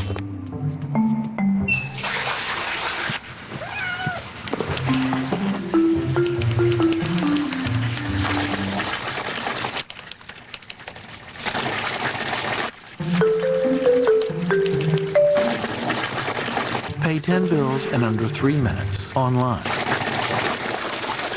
Free with our free checking from Bank of America. Higher standards. This year, nearly 10 million families could have their most valuable possession stolen right from here. It's their own identity. Bank statements, credit card and ATM receipts, pay stubs.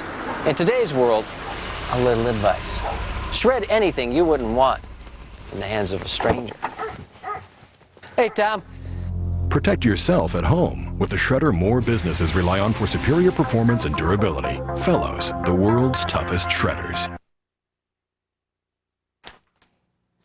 There's apparently been an important development, potentially significant development in the Kobe Bryant case. Let's go live to CNN's Gary Tuckman. He's standing by with details. Gary?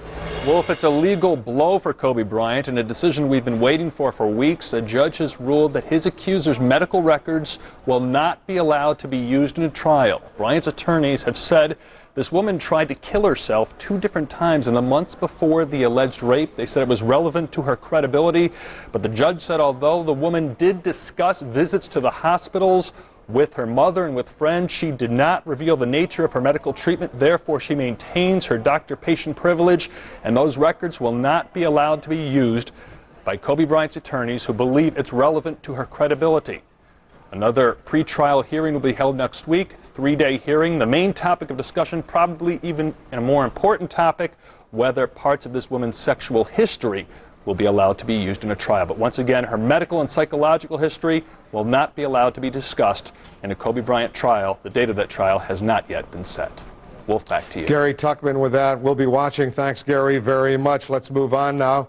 Once again to our top story, the war on terror. Today's attacks raise some troubling questions. Is al-Qaeda making itself at home in Iraq? And how big a threat does it pose in Saudi Arabia? Joining us now, Philip Smucker. He's a veteran journalist. He's covered conflicts around the world. He's the author of an important new book, Al-Qaeda's Great Escape, about a lost opportunity in Afghanistan. We'll get to that shortly. What do you think, though, first of all, Philip, about what happened in Saudi Arabia in Riyadh today? Al-Qaeda? We're seeing the diaspora.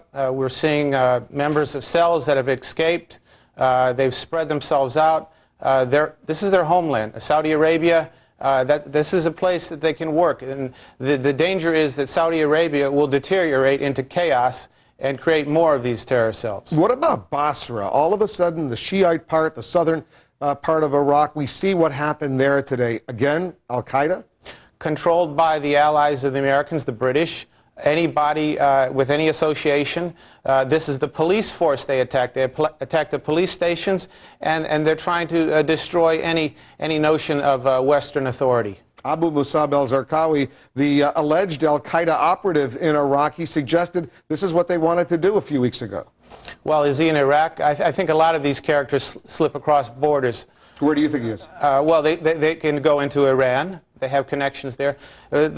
My book is about the escape of from Afghanistan, our lost opportunity at Tora Bora. A lot of al-Qaeda cells went through Iran into Iraq. Zarqawi was never in Saddam's turf, on his turf, at the time of our invasion. Since then, the borders have been porous. People have moved in and out constantly. Your book describes what's called actionable intelligence. They had the details, the U.S. They could have done something, but what happened? Well, yeah, if you could take a step back. This is the only time that the Bush administration had bin Laden in the crosshairs. We knew where he was. We knew his map coordinates. Dick Cheney had popped up from out of his underground digs to tell us that he knew where bin Laden was. This information came before our offensive. We used an old plan off the shelf. George Tenet had helped create it, to use the Afghan proxies to go after al-Qaeda for us. I argue in my book this was a letdown for the American public, which was paying to go after the al-Qaeda cells with our own forces and not have somebody else do it for us. You spent a lot of time in Afghanistan and in Iraq in the past couple of years. Indeed, I have 5 months in Iraq most recently, and Afghanistan is really not that much better. Warlords are on the loose. It's a very difficult situation in both countries. It's called Al-Qaeda's Great Escape. Philip Smucker is the author. Thanks very much for joining us. My pleasure. Defiant, but now free, a nuclear whistleblower is out of prison. For all those who are calling me traitor, I am saying I am proud and happy to do what I did. After 18 years, much of that in solitary confinement. What's in store for the man most Israelis view as a traitor? Plus, a well-choreographed dance high above the earth. We'll show you. That's coming up. Hey, Herman. What's that? It's a server. A server? An on-demand IBM e-server. Can monitor itself, manage itself, optimize itself, protect itself, practically heal itself. How'd it get here? Maybe it ordered itself. Self-optimizing IBM eServer X series with Intel Xeon processors. Tonight, CNN's Aaron Brown takes you around the world. From Jerusalem, Paris, Los Angeles, the White House. News Night with Aaron Brown, CNN 10 Eastern. With legendary performance and luxury, every Cooney BMW is completely exhilarating, right down to the price. Lease the all-new BMW X3 for $395 a month at Cooney BMW. Whether you're tackling mountain slopes or I-5 traffic, the X3's intelligent all-wheel drive system delivers unbeatable performance. Lease the X3 for $395 a month for 42 months or take advantage of additional lease and finance offers on our wide selection of X3s. Cooney BMW, the ultimate buying experience for the ultimate driving machine.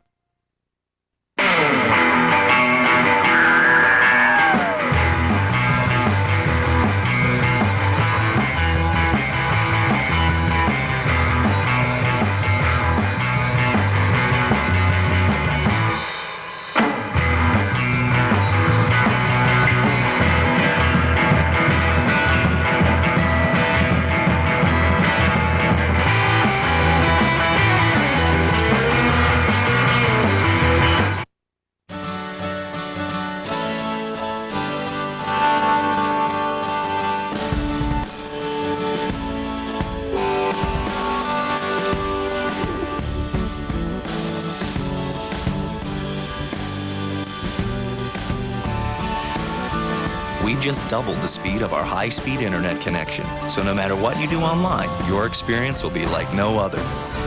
Comcast high-speed internet. Speed changes everything.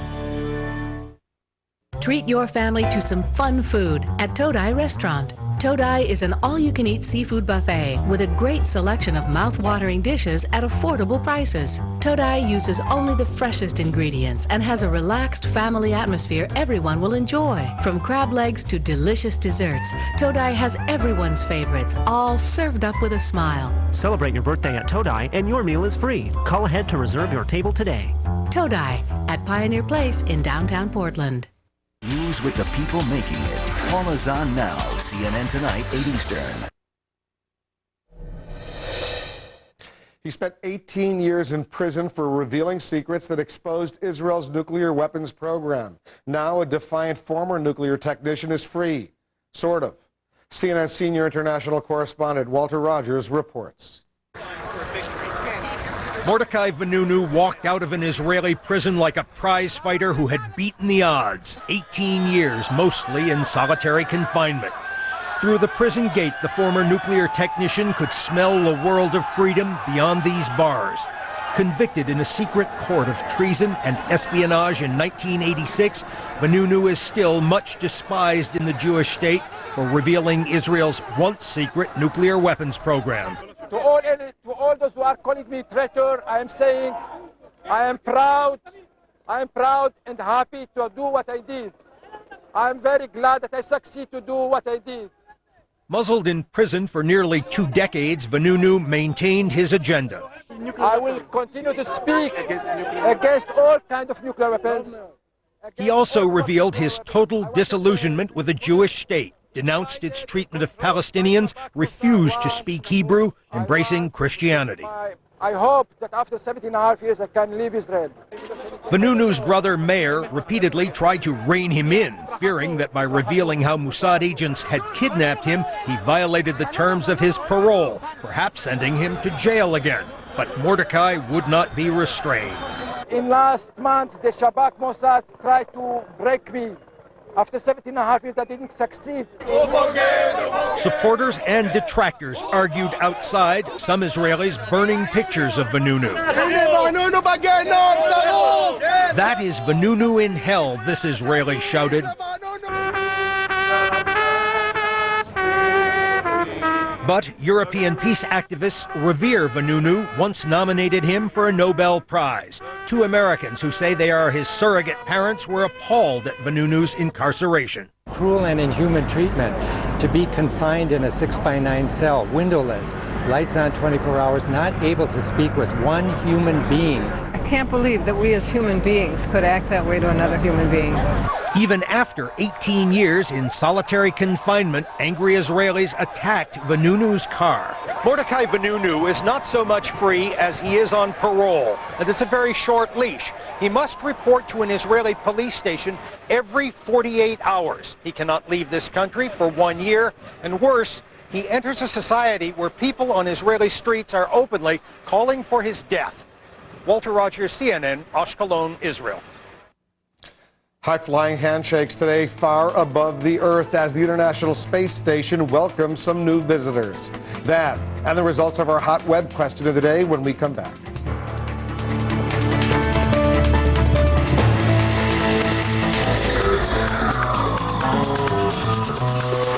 Leading U.S. home builder, the Ryland Group, breaks ground on the 2004 Fortune 500 list, climbing nearly 20 spots from last year to number 481. With 2003 revenues of more than $3.4 billion, Ryland also ranked among Fortune's top 20 companies for 5-year profit growth and total return to shareholders. Ryland operates in 27 of the nation's largest markets and builds about 15,000 homes each year, averaging about $225,000 in price. Buyers can choose from one of Ryland's 2,400 floor plans and even pay and insure their home through the company's mortgage and finance services. The company made headlines in March when it was announced that Ryland would be added to the S&P Midcap 400 index. Fortune 500 is sponsored by IBM, making on-demand business a reality for companies around the world. Log on to money.com/Fortune500 for more information and a list of the top 500 companies. Also, pick up the 50 Years of the Fortune 500 issue of Fortune magazine on newsstands now. Hey, Herman, what's that? It's a server. A server? An on-demand IBM e-server. It can monitor itself, manage itself, optimize itself, protect itself, practically heal itself. How'd it get here? Maybe it ordered itself. Self-optimizing IBM eServer X series with Intel Xeon processors. This year, nearly 10 million families could have their most valuable possessions stolen right from here. It's their own identity. Bank statements, credit card and ATM receipts, pay stubs. In today's world, a little advice. Shred anything you wouldn't want in the hands of a stranger. Hey, Tom. Protect yourself at home with the shredder more businesses rely on for superior performance and durability. Fellows, the world's toughest shredders. I've been meaning to talk to you about a college savings plan for Ryan. Well, the way the cost of tuition is heading, I'm not surprised. There are times in life when you could really use expert financial advice. For more than 145 years, Northwestern Mutual and its products have quietly earned a most enviable reputation. David! This is Steve, my Northwestern Mutual representative. Oh, I've been wanting to talk to you guys. Isn't it time you had a quiet conversation of your own? Northwestern Mutual Financial Network. It's time for a quiet conversation.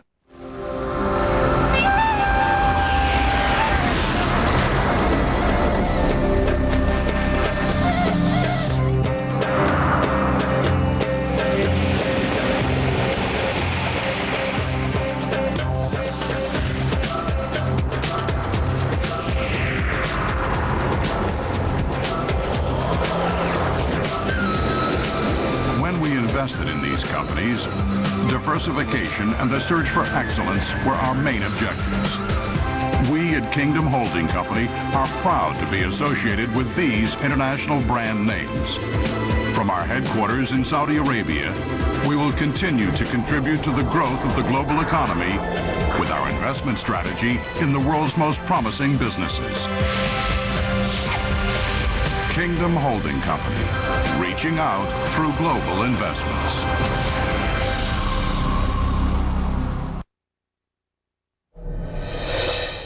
Here's how you're weighing in on our web question of the day. Do you think the military draft should be reinstated? 28% of you say yes, 72% say no. Remember, this is not a scientific poll.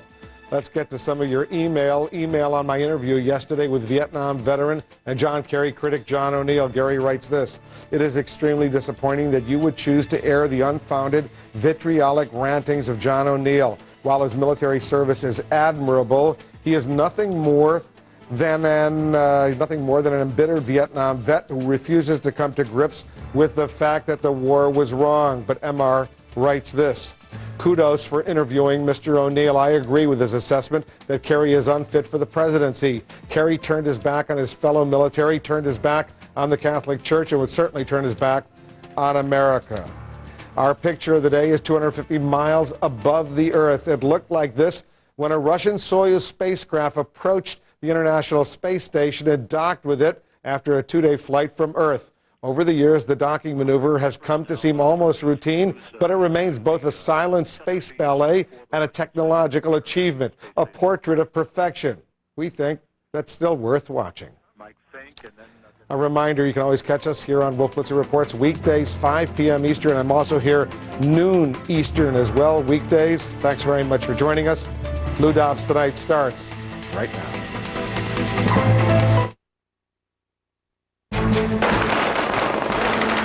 This is what the ceasefire in Fallujah looked and sounded like today. And in southern Iraq, terrorists used 5 bombs to kill nearly 70 Iraqis, many of them children. These threats will not go away on June 30th when Iraq gets a sovereign government. I'll talk about the rising cost of this war with 2 leading lawmakers tonight, Senator Joe Biden and Senator Saxby Chambliss. Tornadoes devastated a small town in the Midwest. At least 4 people are dead. It's hard. You know that some of your friends were in that bar.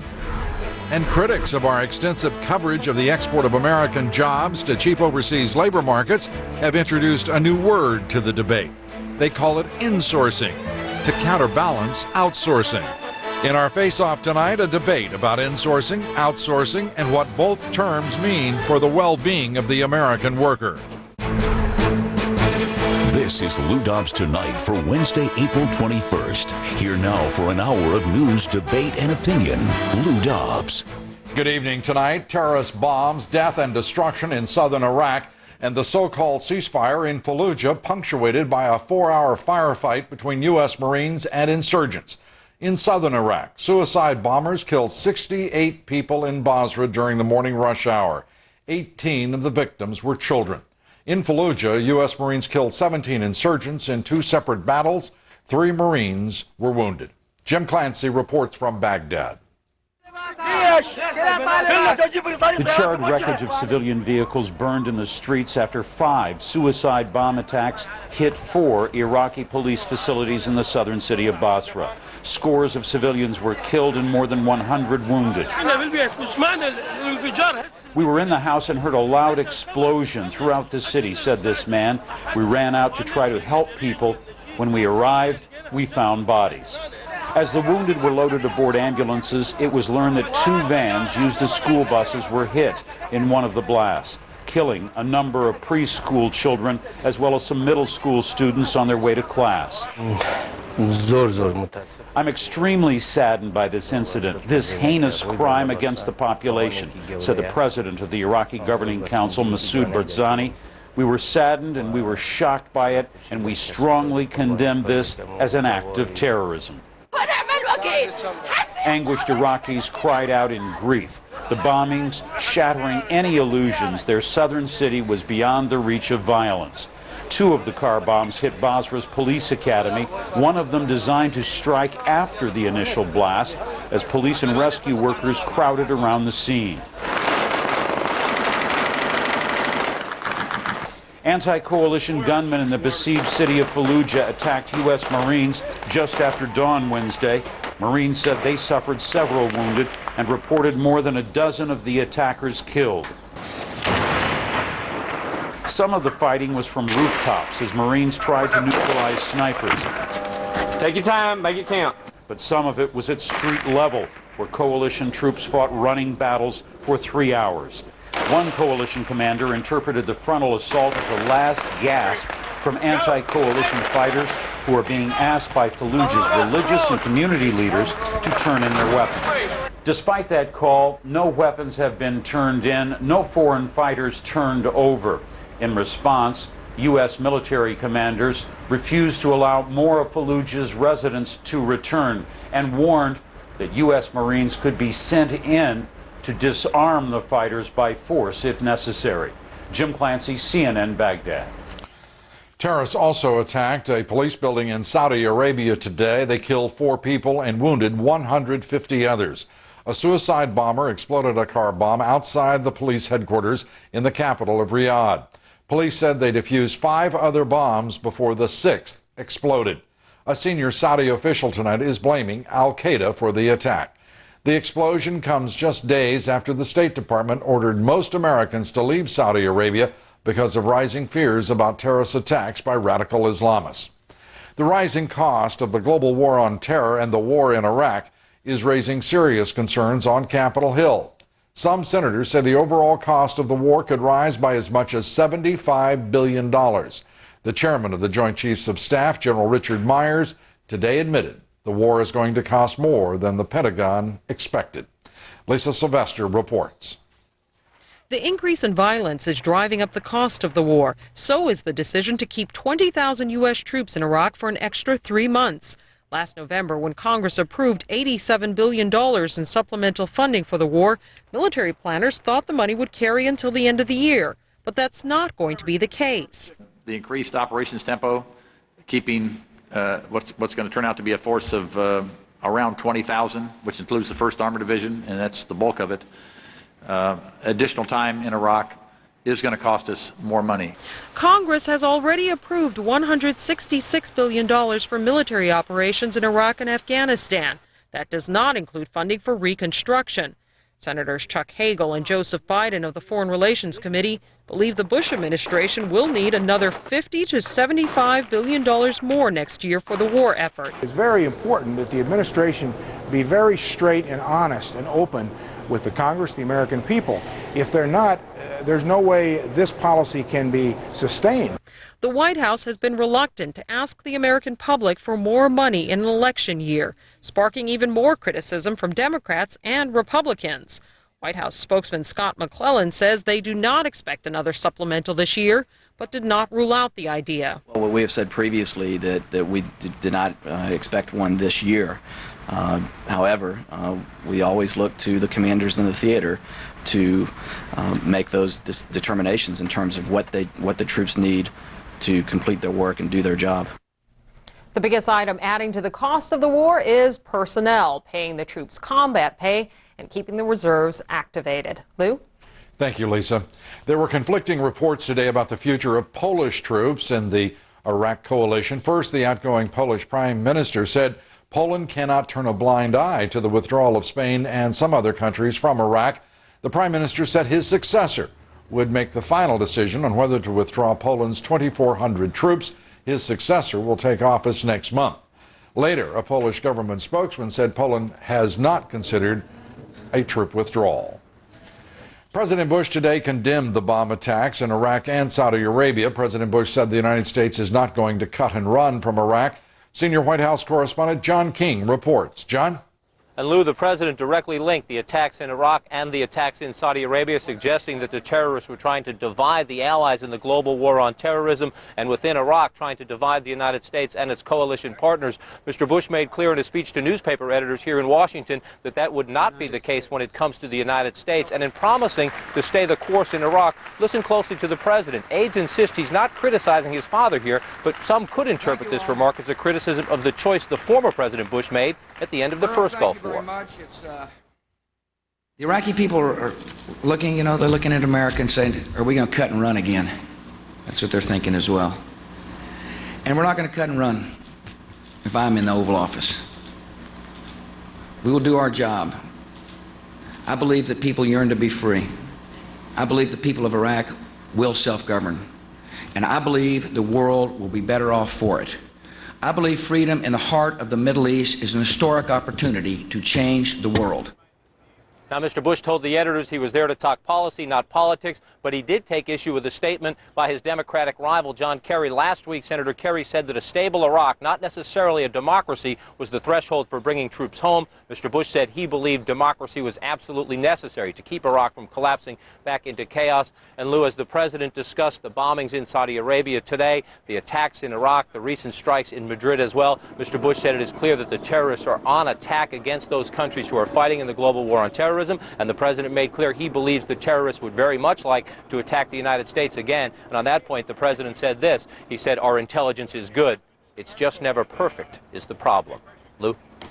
John, officials today said President Bush, Vice President Cheney will be answering questions from the 9/11 Commission next week. What can you tell us about that? Well, the meeting, of course, long anticipated as part of the agreement to get National Security Advisor Condoleezza Rice to testify in public. The president and the vice president reached agreement with the full commission to testify together, to answer questions together. Should make that distinction. It's not considered testimony because it will be in private, but the president and the vice president together will answer questions here at the White House next Thursday. And White House officials are saying they hope this meeting can run an hour or two, but they say there's no set time limit on it. They say the president and vice president will answer any questions that the commission has to ask. And of course, Lou, that testimony will not be under oath. Not under oath, not public, and with the two men sitting in the same room next to one another. That's right. What is the reason for them to be appearing at the same time? It's the only time that's occurred in the commission's hearings. Well, White House officials privately say they believe it makes the most sense, especially when the commission wants to ask questions about what actually happened. How did the government respond on 9/11? Remember, Mr. Bush was in Florida when the attacks took place. Mr. Cheney was here on the White House complex. Both were responsible and both took decisive actions in directing the response of the government. In terms of building the narrative of that very day, White House officials say they think it's a great idea to have the two men in the same room together. Now, as to the questions about what the government did before 9/11, did it ignore or underestimate some of the intelligence warnings? Some on the outside say it would be much better to question the men differently, but White House officials say this is the deal they struck with the agreement, this is how, with the commission, and this is how the questioning will go forward next Thursday. But no suggestion from the White House as to why they wanted it that way. No, they just said they think it makes sense. Okay. Thank you very much, John King, our senior White House correspondent. Next, more on the war in Iraq, U.S. troops battling insurgents. I'll be talking with Senator Joe Biden, who says the war will cost much more than the White House has admitted so far. Scandal at the United Nations. Investigators looking into charges of multi-billion-dollar corruption in the oil for food program for Iraq. We'll have that report and outsourcing, insourcing, and the battle for American jobs. Two very different views in our face-off tonight. Please stay with us. Lou Dobbs Tonight is brought to you by Putnam Investments.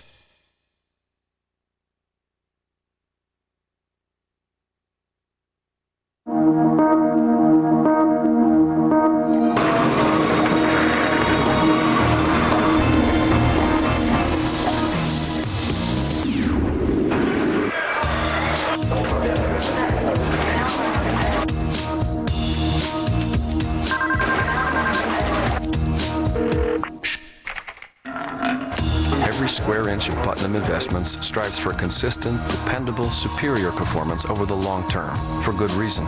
You. At Putnam Investments, we urge you to consider the investment objective, risks, charges, and fees for any fund. Ask your financial advisor or plan sponsor for a prospectus containing this and other information. Read it carefully before you invest. There's no assurance any fund will be able to meet its objective.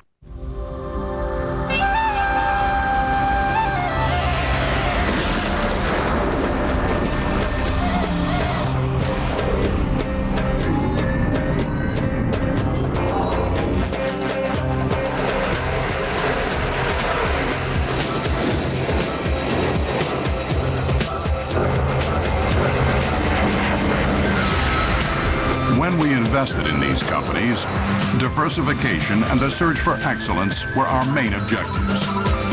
We at Kingdom Holding Company are proud to be associated with these international brand names. From our headquarters in Saudi Arabia, we will continue to contribute to the growth of the global economy with our investment strategy in the world's most promising businesses. Kingdom Holding Company, reaching out through global investments. CNN Tonight exclusive. Bill, you're hired. Apprentice winner Bill Rancic in the first Apprentice cast reunion with Kwame, Amy, Nick, Omarosa, Heidi, Troy, and the Donald. A Larry King Live exclusive. CNN Tonight, 9 Eastern.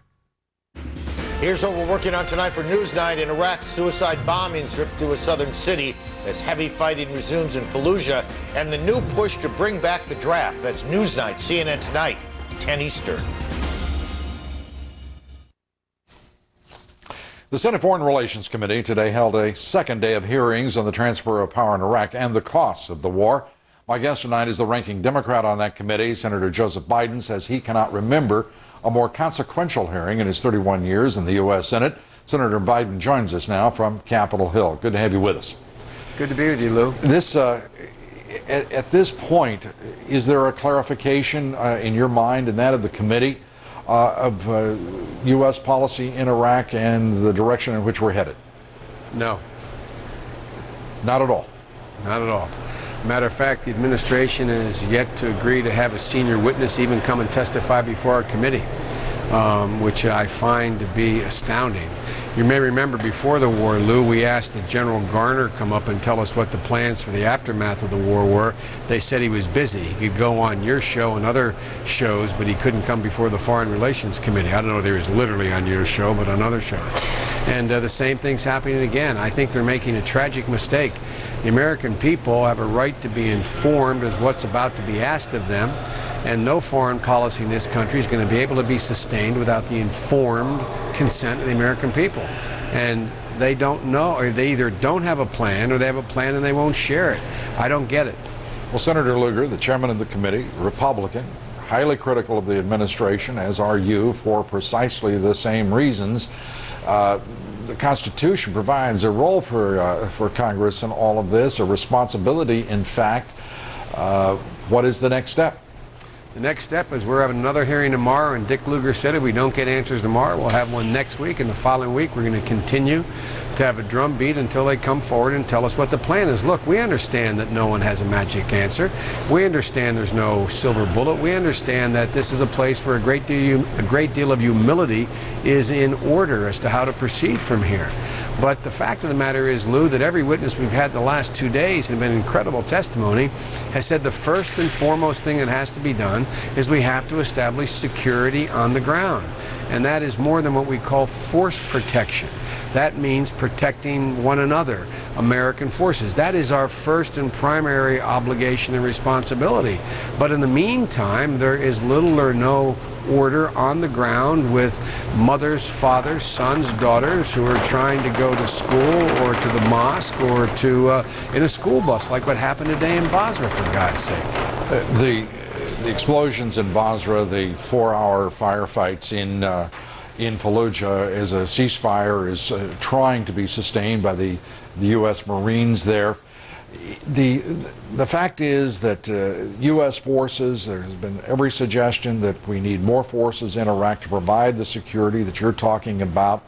Is there any indication that that would be provided? Lou, I believe from my discussions with the European leaders at NATO, with the President of France and England and German counterparts, that if in fact we were prepared to set up an advisory group like the contact group in the Middle East, or like what we did in Bosnia or Kosovo, that or even Afghanistan, that they would be prepared to vote to authorize NATO to take over portions of the operation immediately and in the long run. That would give us somewhere between 5,000 and 7,000 troops right off the bat. I've spoken with the Supreme Allied Commander of NATO. It's been over a month now. That would be enough forces if NATO came in to do the job of securing the borders, take over the Polish division. Did you hear today, Lou? I just heard a moment ago before coming on that the outgoing Prime Minister of Poland says they got to reconsider whether they're going to keep Polish troops there. I mean, we have to solidify the area enough to make it clear that this is not a lost cause, so that other nations who have the capacity to help us in terms of troops would be willing to get in to try to salvage the situation. This is more than flare-ups, as the Secretary of Defense characterizes it. Yes, Senator, we did report that this evening, that the Polish Prime Minister had made those statements, which the Polish government later I'll put it this way, mitigated somewhat, but nonetheless, the remarks. Well, just the mere fact, Lou, just the mere fact they're talking about that. Look, I mean, with Spain pulling out, that's a serious blow, number one. Number two, then you have nations like Honduras and other small nations pulling out. That's not much in terms of this notion of the number of troops provided, but it goes to the question of whether or not this is an international operation. And if we're just going to turn over power to a skilled diplomat, and he is skilled, Mr. Negroponte, our U.S. ambassador, to become the ambassador to Iraq, and a super embassy is going to take charge here, that is a prescription for absolute abject failure, in my view. Ken Pollock, you heard today testifying before your committee, say there was some question about the definition of sovereignty itself with the June 30th deadline looming. Is there really any serious question about sovereignty and what it means? Absolutely there is. I mean, and I think the Iraqis know that we're not talking about absolute sovereignty in a sense of control of everything, including the U.S. forces that would stay behind. But this is a process. As General Jalwin, the former commander of NATO, said, a four-star general, said today before our committee, this should be done in increments. We should lay out for the American people and the Iraqi people. Come June, we're turning power over to, in the following way, to the following group of people. Then they are going to be part of a responsibility of setting up a circumstance where we set up elections, that we begin to write, that they set up elections, begin to write a constitution, actually hold an election for a General Assembly in effect by January of that year. They then write a constitution that is incremental. But this notion that somehow we're turning over sovereignty, this is the administration has said we would not have in their right that we'd have any American soldier under a blue helmet, meaning the UN, which is their boogeyman. Well, we're going to have this 148,000 American soldiers and a general under the command and effect of Mr. Shalaby and 25-member council that has no legitimacy in Iraq? I mean, we got to get this straight, Lou. This is important stuff. It is still salvageable. It is still salvageable. But it requires not the UN to do anything. I have no faith in the UN in terms of being able to run anything day to day. But the UN has to put their stamp of approval on an international effort in this regard. Senator Joe Biden, we thank you for being with us. Thank you, Lou. As you pointed out, the hearings continue. Thank you. Still ahead here, the first major storms of tornado season striking the Midwest. 4 people dead, many others are missing tonight. We'll have the latest for you, and a new fight to make prescription drugs more affordable. It is a plan that isn't popular in some places in Washington, D.C. It is very popular, however, just about everywhere else. Stay with us. What's this? That's a blade. A blade? What's a blade? Blade's a server. This is a server? That's a server. Where's all the stuff? Stuff? What stuff? The plugs, the cables, you know. In the Blade Center? Blade Center. Where you put the blades? What's a blade? You're messing with me, right? Highly simplified, affordable IBM eServer Blade Center with Intel Xeon processors. What is balance? It's the nation's second largest financial center. It's more flights per capita than any other U.S. region. It's leading the nation in fundraising for the arts. It's Charlotte, USA. Envision your business here. Charlotte, USA. Life in balance. CNN Tonight exclusive, the first apprentice reunion. Bill, Kwame, Amy, Nick, Omarosa, Heidi, Troy, and the Donald. Larry King, CNN Tonight, 9 Eastern. Comcast is for kids. On the Discovery Kids channel, catch the fun and laughs with Kenny the Shark. Follow along and explore the world with Stanley and Friends on the Disney Channel. And watch the heroes of the playground making it great on Toon Disney's Recess. Whatever you're into, it's on Comcast. I lost almost 20 pounds in just 2 months. It was this incredibly easy diet by Nutrisystem. It's called Nutrisystem Nourish, a diet specially formulated to be rich in good carbs and low in fat, with over 100 great-tasting meals and desserts to choose from. I know so many people who've lost weight on Nutrisystem because it really works. Call now to get your 28-day Nutrisystem Nourish program, and you'll get 4 full weeks of great-tasting meals and desserts. Take advantage of our pre-bathing suit season special. Call now. Offer ends this month. Bill Hemmer, Soledad O'Brien, American Morning, CNN tomorrow, 7 Eastern. It all starts with a chip that contains world-leading technology, together with Samsung's superior engineering and design. It does so much more. It inspires. It enriches. It's the soul of Samsung, and it's in everything we create. Experience the power within. Samsung. For millions of Americans, the high cost of prescription drugs is nothing less than a crisis. Today, a bipartisan group of senators announced plans to solve the crisis by legalizing the importation of cheaper drugs from Canada and some other countries. Peter Viles reports. 2 bottles of Lipitor made at the same factory in Ireland. Sent to Canada, sent to the United States. $1.01 per tablet to Canada, $1.81 per tablet to the United States. That is typical of what you find. That 80% difference is why Congress is trying again to give American consumers access to cheap drugs from Canada and other countries. We know it'll be opposed by the drug companies. It'll be opposed by the Bush administration, but it'll be welcomed by someone else, by every family and every community in America who needs to fill a prescription. Last night, thousands of seniors in my state and millions of seniors all over America went to bed making a choice between eating or taking a prescription drug. They couldn't afford both. The FDA has long opposed reimportation of prescription drugs, saying it can't guarantee that most foreign-made drugs are safe.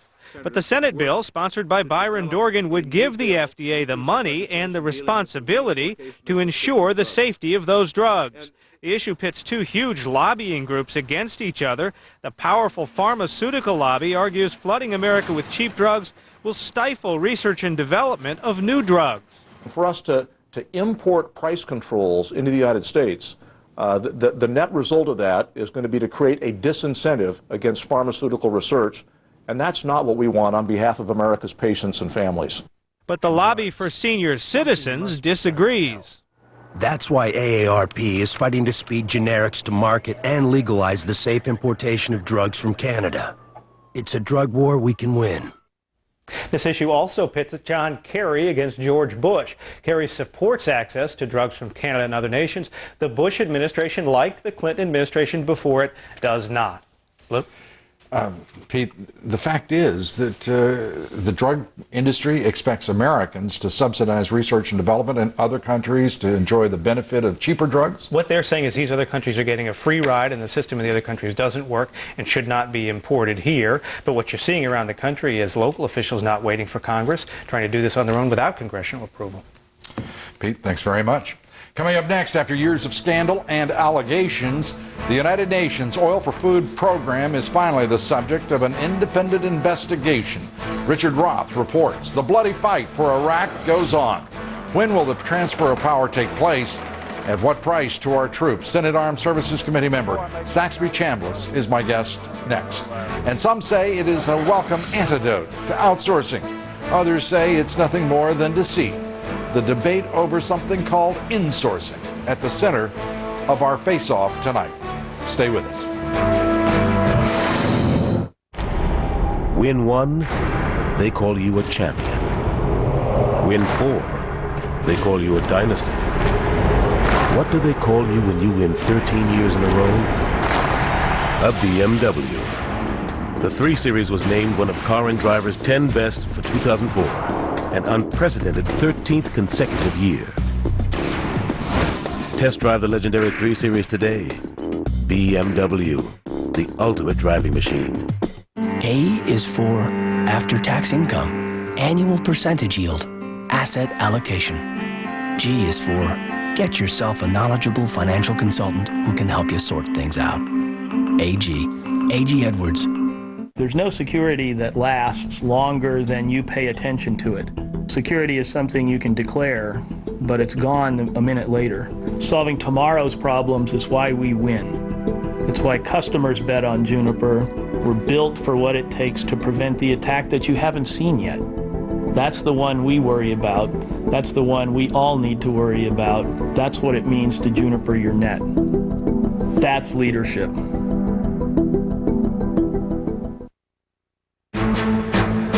Dobbs Tonight continues. Here now with more news, debate, and opinion. Lou Dobbs. The United Nations Security Council today voted unanimously to open an independent investigation into the Oil for Food program billion-dollar scandal. Former Federal Reserve Chairman Paul Volcker will lead the investigation, which will examine whether some United Nations officials gave kickbacks to members of Saddam Hussein's regime. Senior UN correspondent Richard Roth has the report. As U.S. Federal Reserve Board Chairman, Paul Volcker could move markets and shake up governments. UN Secretary General Kofi Annan named the 76-year-old Volcker to lead an independent investigation into the controversial UN-Iraq Oil for Food program. But will the once towering Volcker have any real power to get to the bottom of a potential massive international scandal? I'm not the FBI, I'm not the CIA, I'm not an official agency of any government. I don't have the police powers that come naturally to a government. After a closed-door debate, the Security Council voted to approve Volcker's panel. Volcker will not have subpoena power, counting on cooperation from the people, he says, with authority. But some of those very same countries may want to hide involvement by their diplomats or companies. We're talking about over 100 countries involved in corruption with Iraq, with Saddam Hussein's Iraq. That embarrasses a lot of people. The General Accounting Office says $5.7 billion in oil revenues were skimmed by Saddam Hussein and middlemen. Only after heavy pressure from members of the Iraqi Governing Council and the media did Secretary General Annan agree to an outside investigation. Obviously, these are serious allegations, which we take seriously, and this is why we've put together a very serious group to investigate it. Annan's former coordinator of the Oil for Food program will no doubt be asked questions. Benin Savan's name turned up in an Iraqi newspaper list of people on the take. He has consistently denied any misconduct at the Oil for Food program. Paul Volcker says his first report will be in about 3 months. One analyst we talked to, Lou, said if you want to do a solid investigation, you'd need 2 years to get to the bottom of this massive, complicated story. Lou. Without subpoena power, I suspect that's true. Richard Roth, thank you very much. Well, as we've reported, a number of congressional committees are holding hearings this week on Iraq and the June 30th transfer of power. My next guest is a member of one of the committees, the Senate Armed Services Committee. Senator Saxby Chambliss says the transfer of power in Iraq could help reduce the violence there. He joins us tonight from Capitol Hill. Senator, good to have you with us. Good to be with you, Lou. That transfer of power is now in a highly ambiguous state. How, in your judgment, will it reduce the violence? Well, Lou, what we have to do is we have to put the government of Iraq in the hands of the Iraqis. Right now, we're still somewhat of an occupying force in Iraq, and that's one reason you're seeing the level of violence at the height that it is. But when we turn that government over to the Iraqis, albeit not the government that they'll wind up with, hopefully, within the next 12 months following the turnover, but still, it's going to be the Iraqi people dealing with their own fate rather than the American military dictating some of their fate. But Senator, will not the U.S. military still be there in sizable numbers to provide the security that the Iraqis to this point have demonstrated they cannot even begin to provide? It's going to be absolutely necessary that the American military have a presence in Iraq for years to come. There's no question about that. We hope that the size of that force structure can be downsized over a matter of months and not years, but there'll be the presence of American military as well as other coalition countries that are there today, because we're going to have to help them establish another military that's going to have to be built from the ground up. When you have a guy like Saddam Hussein who had a military that was taught to kill and torture their own people, you have to change that mentality, and you have to retrain the real viable and citizens of Iraq who really want to see a peaceful and stable Iraq. Just as you say that, CENTCOM is calling for more troops. Another 20,000 American troops will be retained in Iraq. The prospect is there, in fact, that we will have to bring in more U.S. troops, in fact. At what point do you see this drawdown of troops, given this is the worst month in the history of the war in Iraq? Yeah, the level of violence right now, Lou, is higher than it ever has been. We've seen a little decrease over the last several days, but it's still the highest it ever has been, and that's why CENTCOM is calling for more troops to be sent over there, and until we see a diminishing of that violence, we're going to have to keep this level of troops there. I would hope that it will be between now and July 1, but it may be after July 1. Senator Hagel yesterday said it is, in his judgment, time to consider instituting the draft. Our military is trained, as you know, very well as a member of the Armed Forces Committee, better than almost anyone.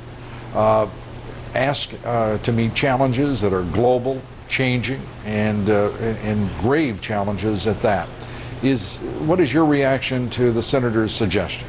Well, Chuck Hagel is a very close friend of mine, and certainly he is somebody that has the respect of all members of the United States Senate, and when he speaks on an issue like this, he's going to be listened to.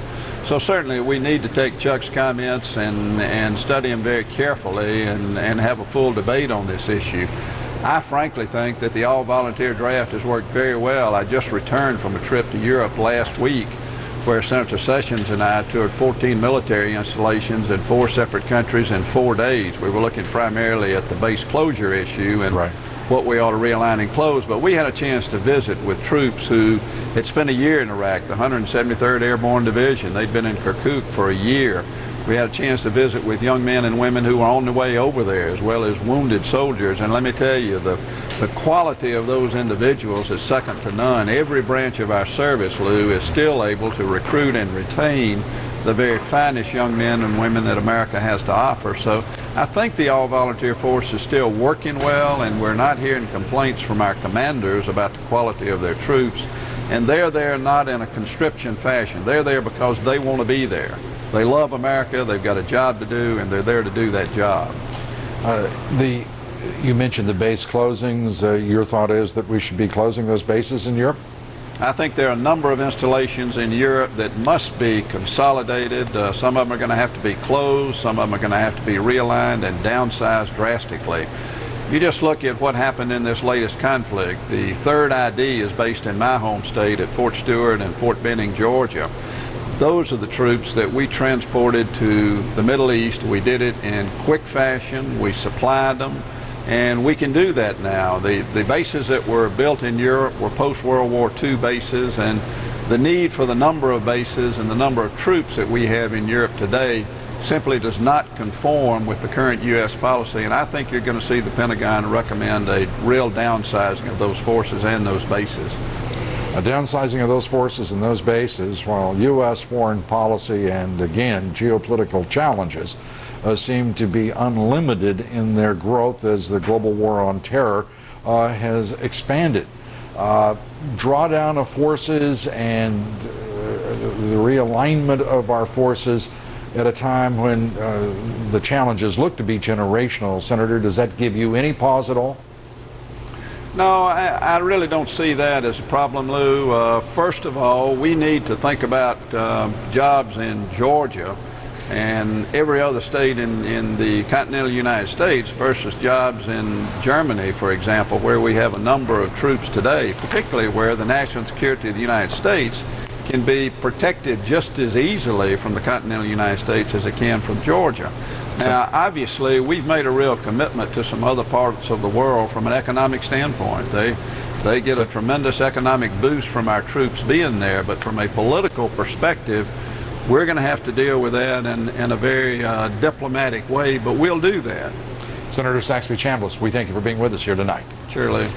That brings us to the subject of tonight's poll on the cost of war. How would you characterize the amount of U.S. spending on the war in Iraq? Not enough, too much, or a reasonable amount? Cast your vote at cnn.com/Lou. We'll have the results later in the broadcast. More fallout tonight from Bob Woodward's book, Plan of Attack, about preparations for the war in Iraq This time, the controversy asserted by the retail chain Pottery Barn is very upset. According to Woodward, Secretary of State Colin Powell cautioned President Bush about an invasion of Iraq using what he called the Pottery Barn rule. You break it, you own it. Well, Pottery Barn isn't very happy about that language. In a statement, in fact, they said they do not have a you break it, you own it policy. Pottery Barn says, quote, "We know that on occasion accidents will occur. We see this as a cost of doing business." But Pottery Barn did say the store was flattered by the attention from Secretary Powell. Those were among the few kind words addressed to Secretary Powell today, as the New York Times, the Washington Post, and the Wall Street Journal all have carried editorials or columns criticizing the Secretary of State. Still ahead, deadly storms across the Midwest. A massive search for survivors is underway tonight. And is insourcing relevant in the debate over the export of American jobs to cheap overseas labor markets? U.S. multinationals, many of them would like you to believe it is. We'll hear two very different points of view on just what insourcing means for the well-being of American workers. Next.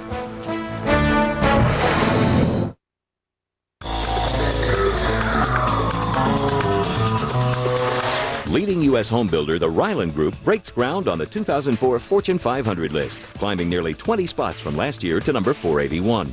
With 2003 revenues of more than $3.4 billion, Ryland also ranked among Fortune's top 20 companies for 5-year profit growth and total return to shareholders. Ryland operates in 27 of the nation's largest markets and builds about 15,000 homes each year, averaging about $225,000 in price. Buyers can choose from one of Ryland's 2,400 floor plans and even pay and insure their home through the company's mortgage and finance services. The company made headlines in March when it was announced that Ryland would be added to the S&P Midcap 400 index.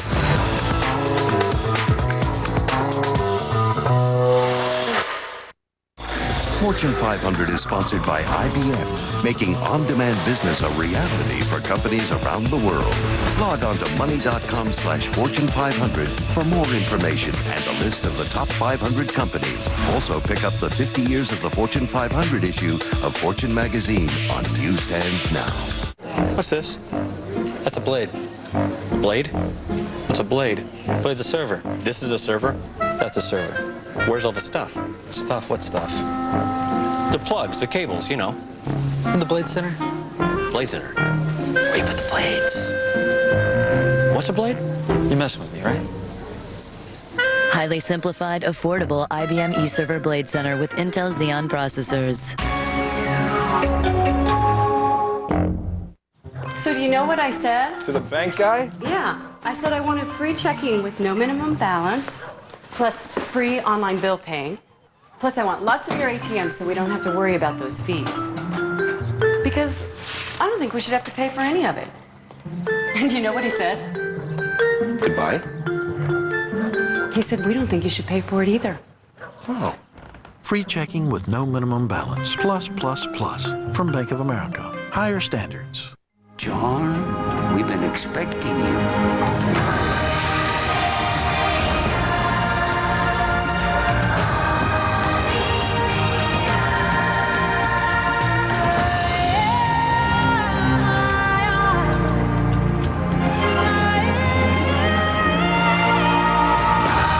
Atlantis, once upon our time. Save up to $340 per couple on summer travel. Call 1-800-ATLANTIS.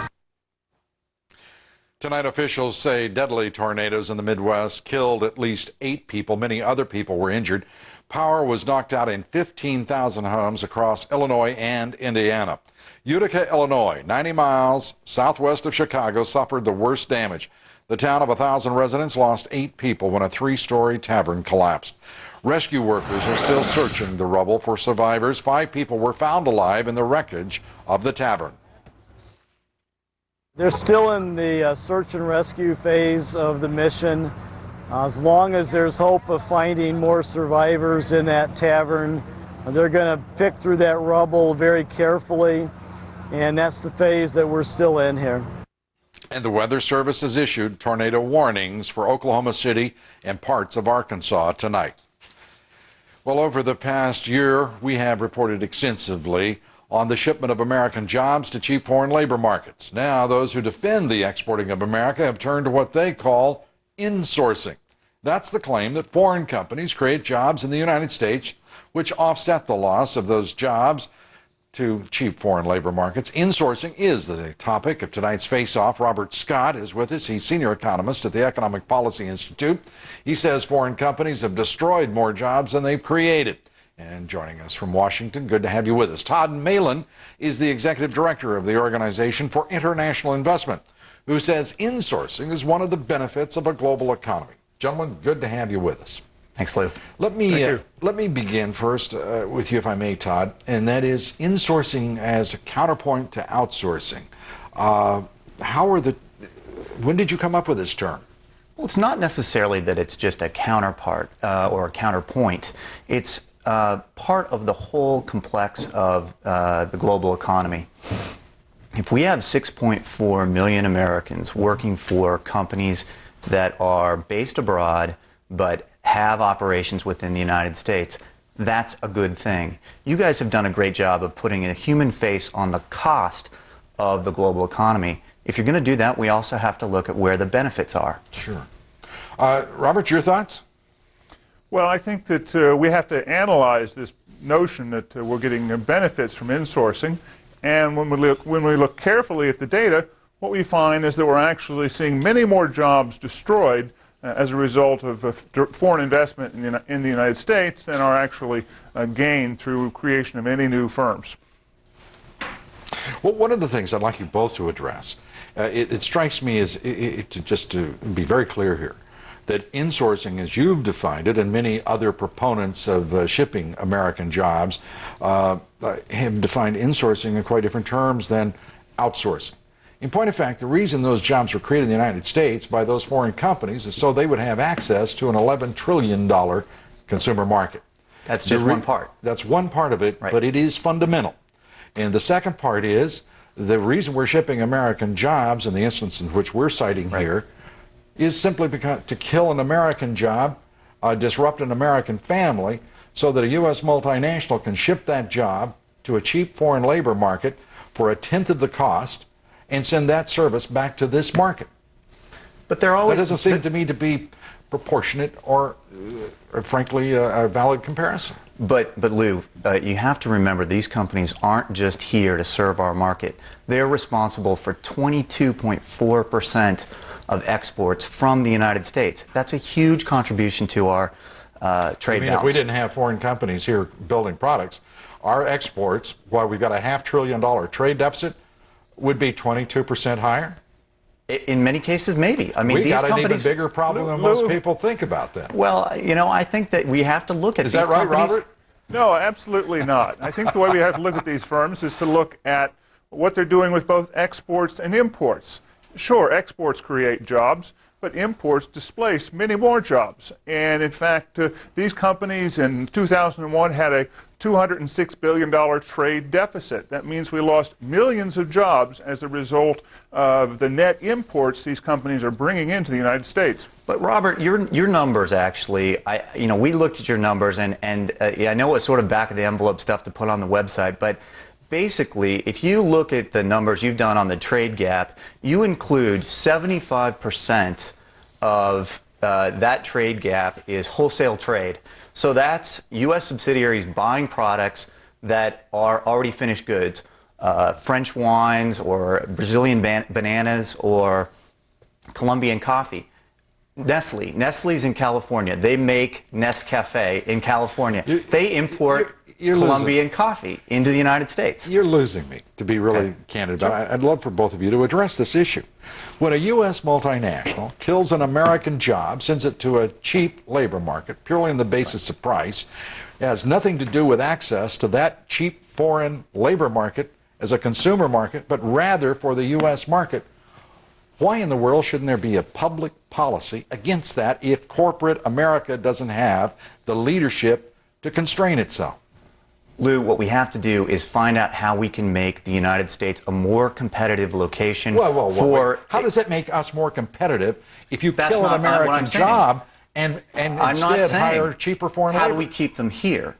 How do we keep those jobs here? What policies can we implement that will keep those jobs here? There's legislation in the Congress right now that would lower the tax rate on manufacturing in the United States. That's one thing that will keep Good both God. you. 66% of corporations in this country don't pay federal taxes anyway. Well, I mean, you know, I just can't quite get there. Can you, Robert?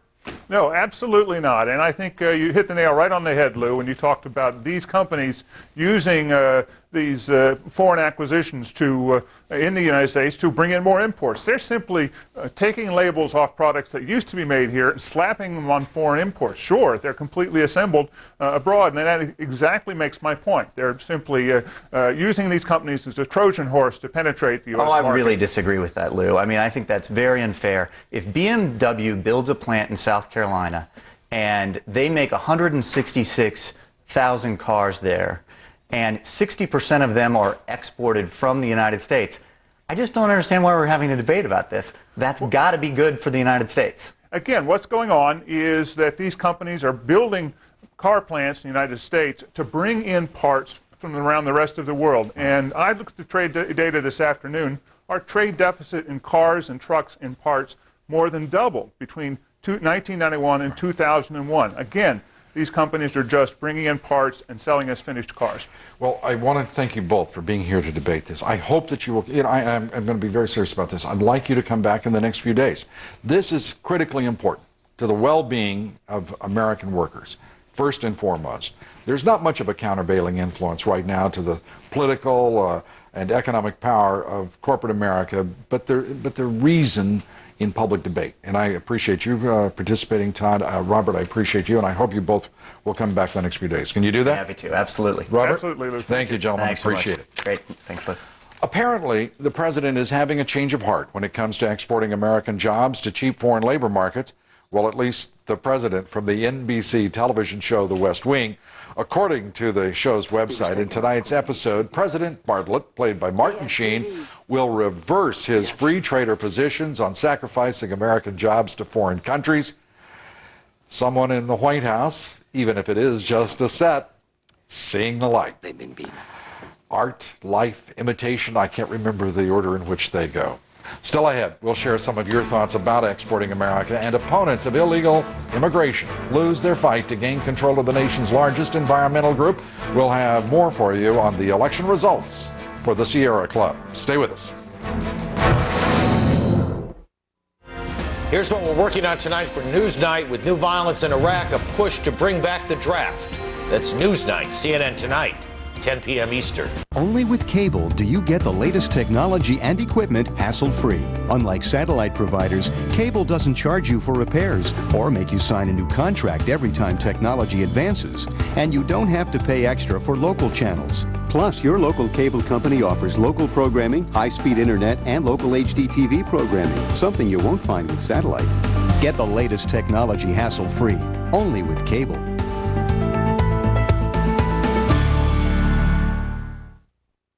Parkinson's disease? We can help. We can help you with education, support groups, movement classes, referrals, and more. For more than 20 years, Parkinson's Resources of Oregon has been helping families live with the diagnosis of Parkinson's disease by encouraging optimism and hope, providing opportunities for self-help, education, and information.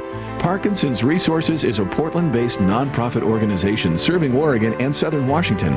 Call to see how we can help you or someone you care about. I'd like to start getting home delivery of the New York Times. Now you can get the New York Times delivered to your home for 50% off the regular price for 8 full weeks. The New York Times brings the world into our house every day. It's not just that they cover the news so well. It's the way they surround a story, giving me so many different ways to understand what's going on. Call 1-800-861-2231 today to start getting the New York Times delivered to your home. You'll receive the Times every single day for as low as $4.65 a week. I need to understand what's affecting our investments. And what's happening on the web. Or if you prefer, subscribe to the Times on weekends only for as low as $2.40 a week. That's 50% off the regular price of home delivery. The world's moving pretty fast out there. This definitely helps. Get delivery of the New York Times every day for as low as $4.65 a week or $2.40 for weekends. Call 1-800-861-2231 today. The first Apprentice reunion with Bill, the Donald, and more. Larry King, CNN 9 Eastern. What is balance? It's the nation's second largest financial center. It's more flights per capita than any other U.S. region. It's leading the nation in fundraising for the arts. It's Charlotte, USA. Envision your business here. Charlotte, USA. Life in balance. Opponents of illegal immigration today failed in their effort to gain control of the board of the Sierra Club. 5 candidates for the board of directors ran on a platform that included taking a tougher stance on immigration. They called U.S. population growth the greatest danger to the environment. 23% of the Sierra Club membership voted in the election. More than double last year's turnout, by the way. On Wall Street, stocks closed slightly higher. The Dow up almost 3 points. The Nasdaq jumped 17. The S&P rose almost 6. Alan Greenspan had a number of things to say today, and some of them surprising. And with that story, Christine Romans. Christine? Well, Chairman Greenspan thinks labor market weakness is behind us, but he said anxiety that many feel in the workplace will not subside quickly. The Fed chief acknowledged just how tough it is to find jobs. 85,000 people a week lose their unemployment benefits. He compared that with September 2000, when 35,000 people a week were coming off the jobless rolls. And he said it now takes 20 weeks on average for a laid-off worker to find a new job. That's up from 13 weeks in 2000. These developments, he said, have led to a notable rise in insecurity among American workers. And he acknowledged, Lou, that the American worker has not participated yet in this economic recovery. These are remarkable statements from the Fed chairman, a humanity from the lips of the Fed chairman that we haven't heard before. He points out the corporate profits have done very well with productivity, but if history is a guide, it's time for the American worker to share with those profits. One would certainly hope so. Christine, thanks. Now taking a look at some of your thoughts on exporting America. Scott Jorgensen of Columbia, South Carolina. I think insourcing is a good thing. I would much rather have Americans buy a BMW produced in Greenville, South Carolina, rather than a European import. Think about that. Darrell Easton of Euless, Texas. I conclude that you have a very myopic view of economics and free enterprise. American workers must be competitive on an international environment. Seems you have a very communistic, socialistic approach to resolving the issue. Well, if I may say, point of fact, I like traditional American free enterprise, just not the stuff that's being foisted on us of late. Charlene from Myrtle Beach, South Carolina. Instead of sending telecom operations outside this country, why don't we encourage companies to use poor areas in the U.S.? The state could give a break to those companies that build a facility in a region of the U.S. where the workers would welcome an income. Now that's an idea to consider. I hope they do. We love hearing from you. Send us your comments at loudobbs@cnn.com. Still ahead here, the results of our poll. Stay with us. The Dobbs Report is sponsored by A.G. Edwards, where they're fully invested in their clients. Log on to cnn.com/Lou Dobbs to email your questions to the Lou Dobbs Tonight staff and read Lou Dobbs' column in Money Magazine on newsstands now. A financial consultant, motivated only by your needs. Gee, that's refreshing. A.G. Edwards.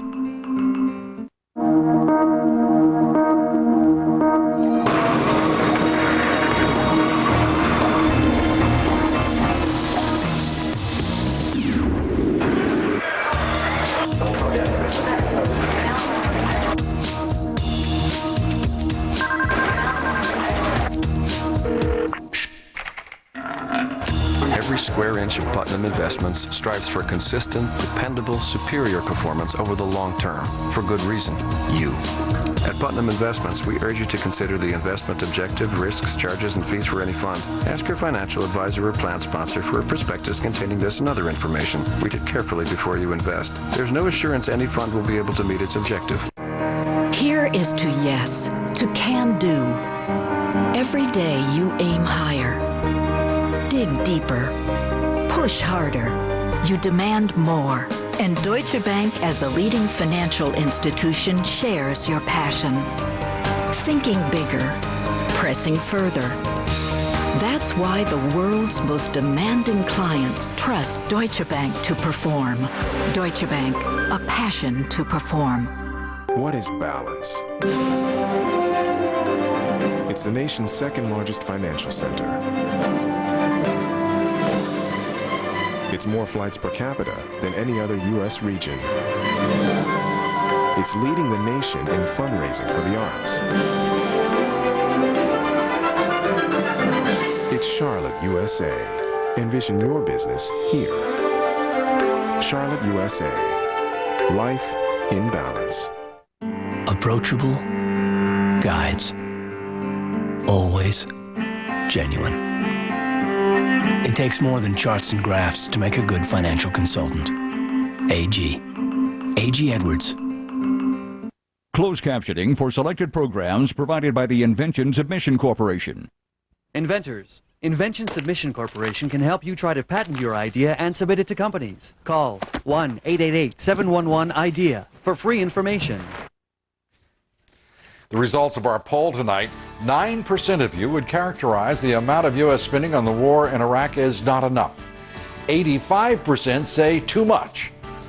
Only 6% call it reasonable.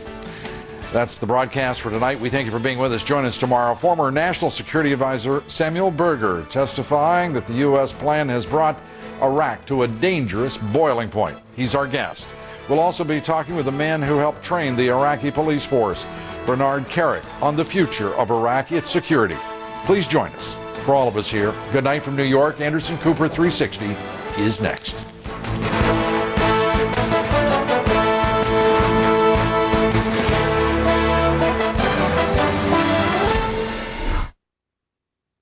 I'm Anderson Cooper. Tonight on 360, Mother Nature's fury at its worst.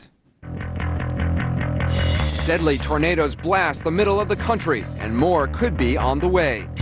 In Iraq, the bloodbath continues. Terrorists target civilians while Marines battle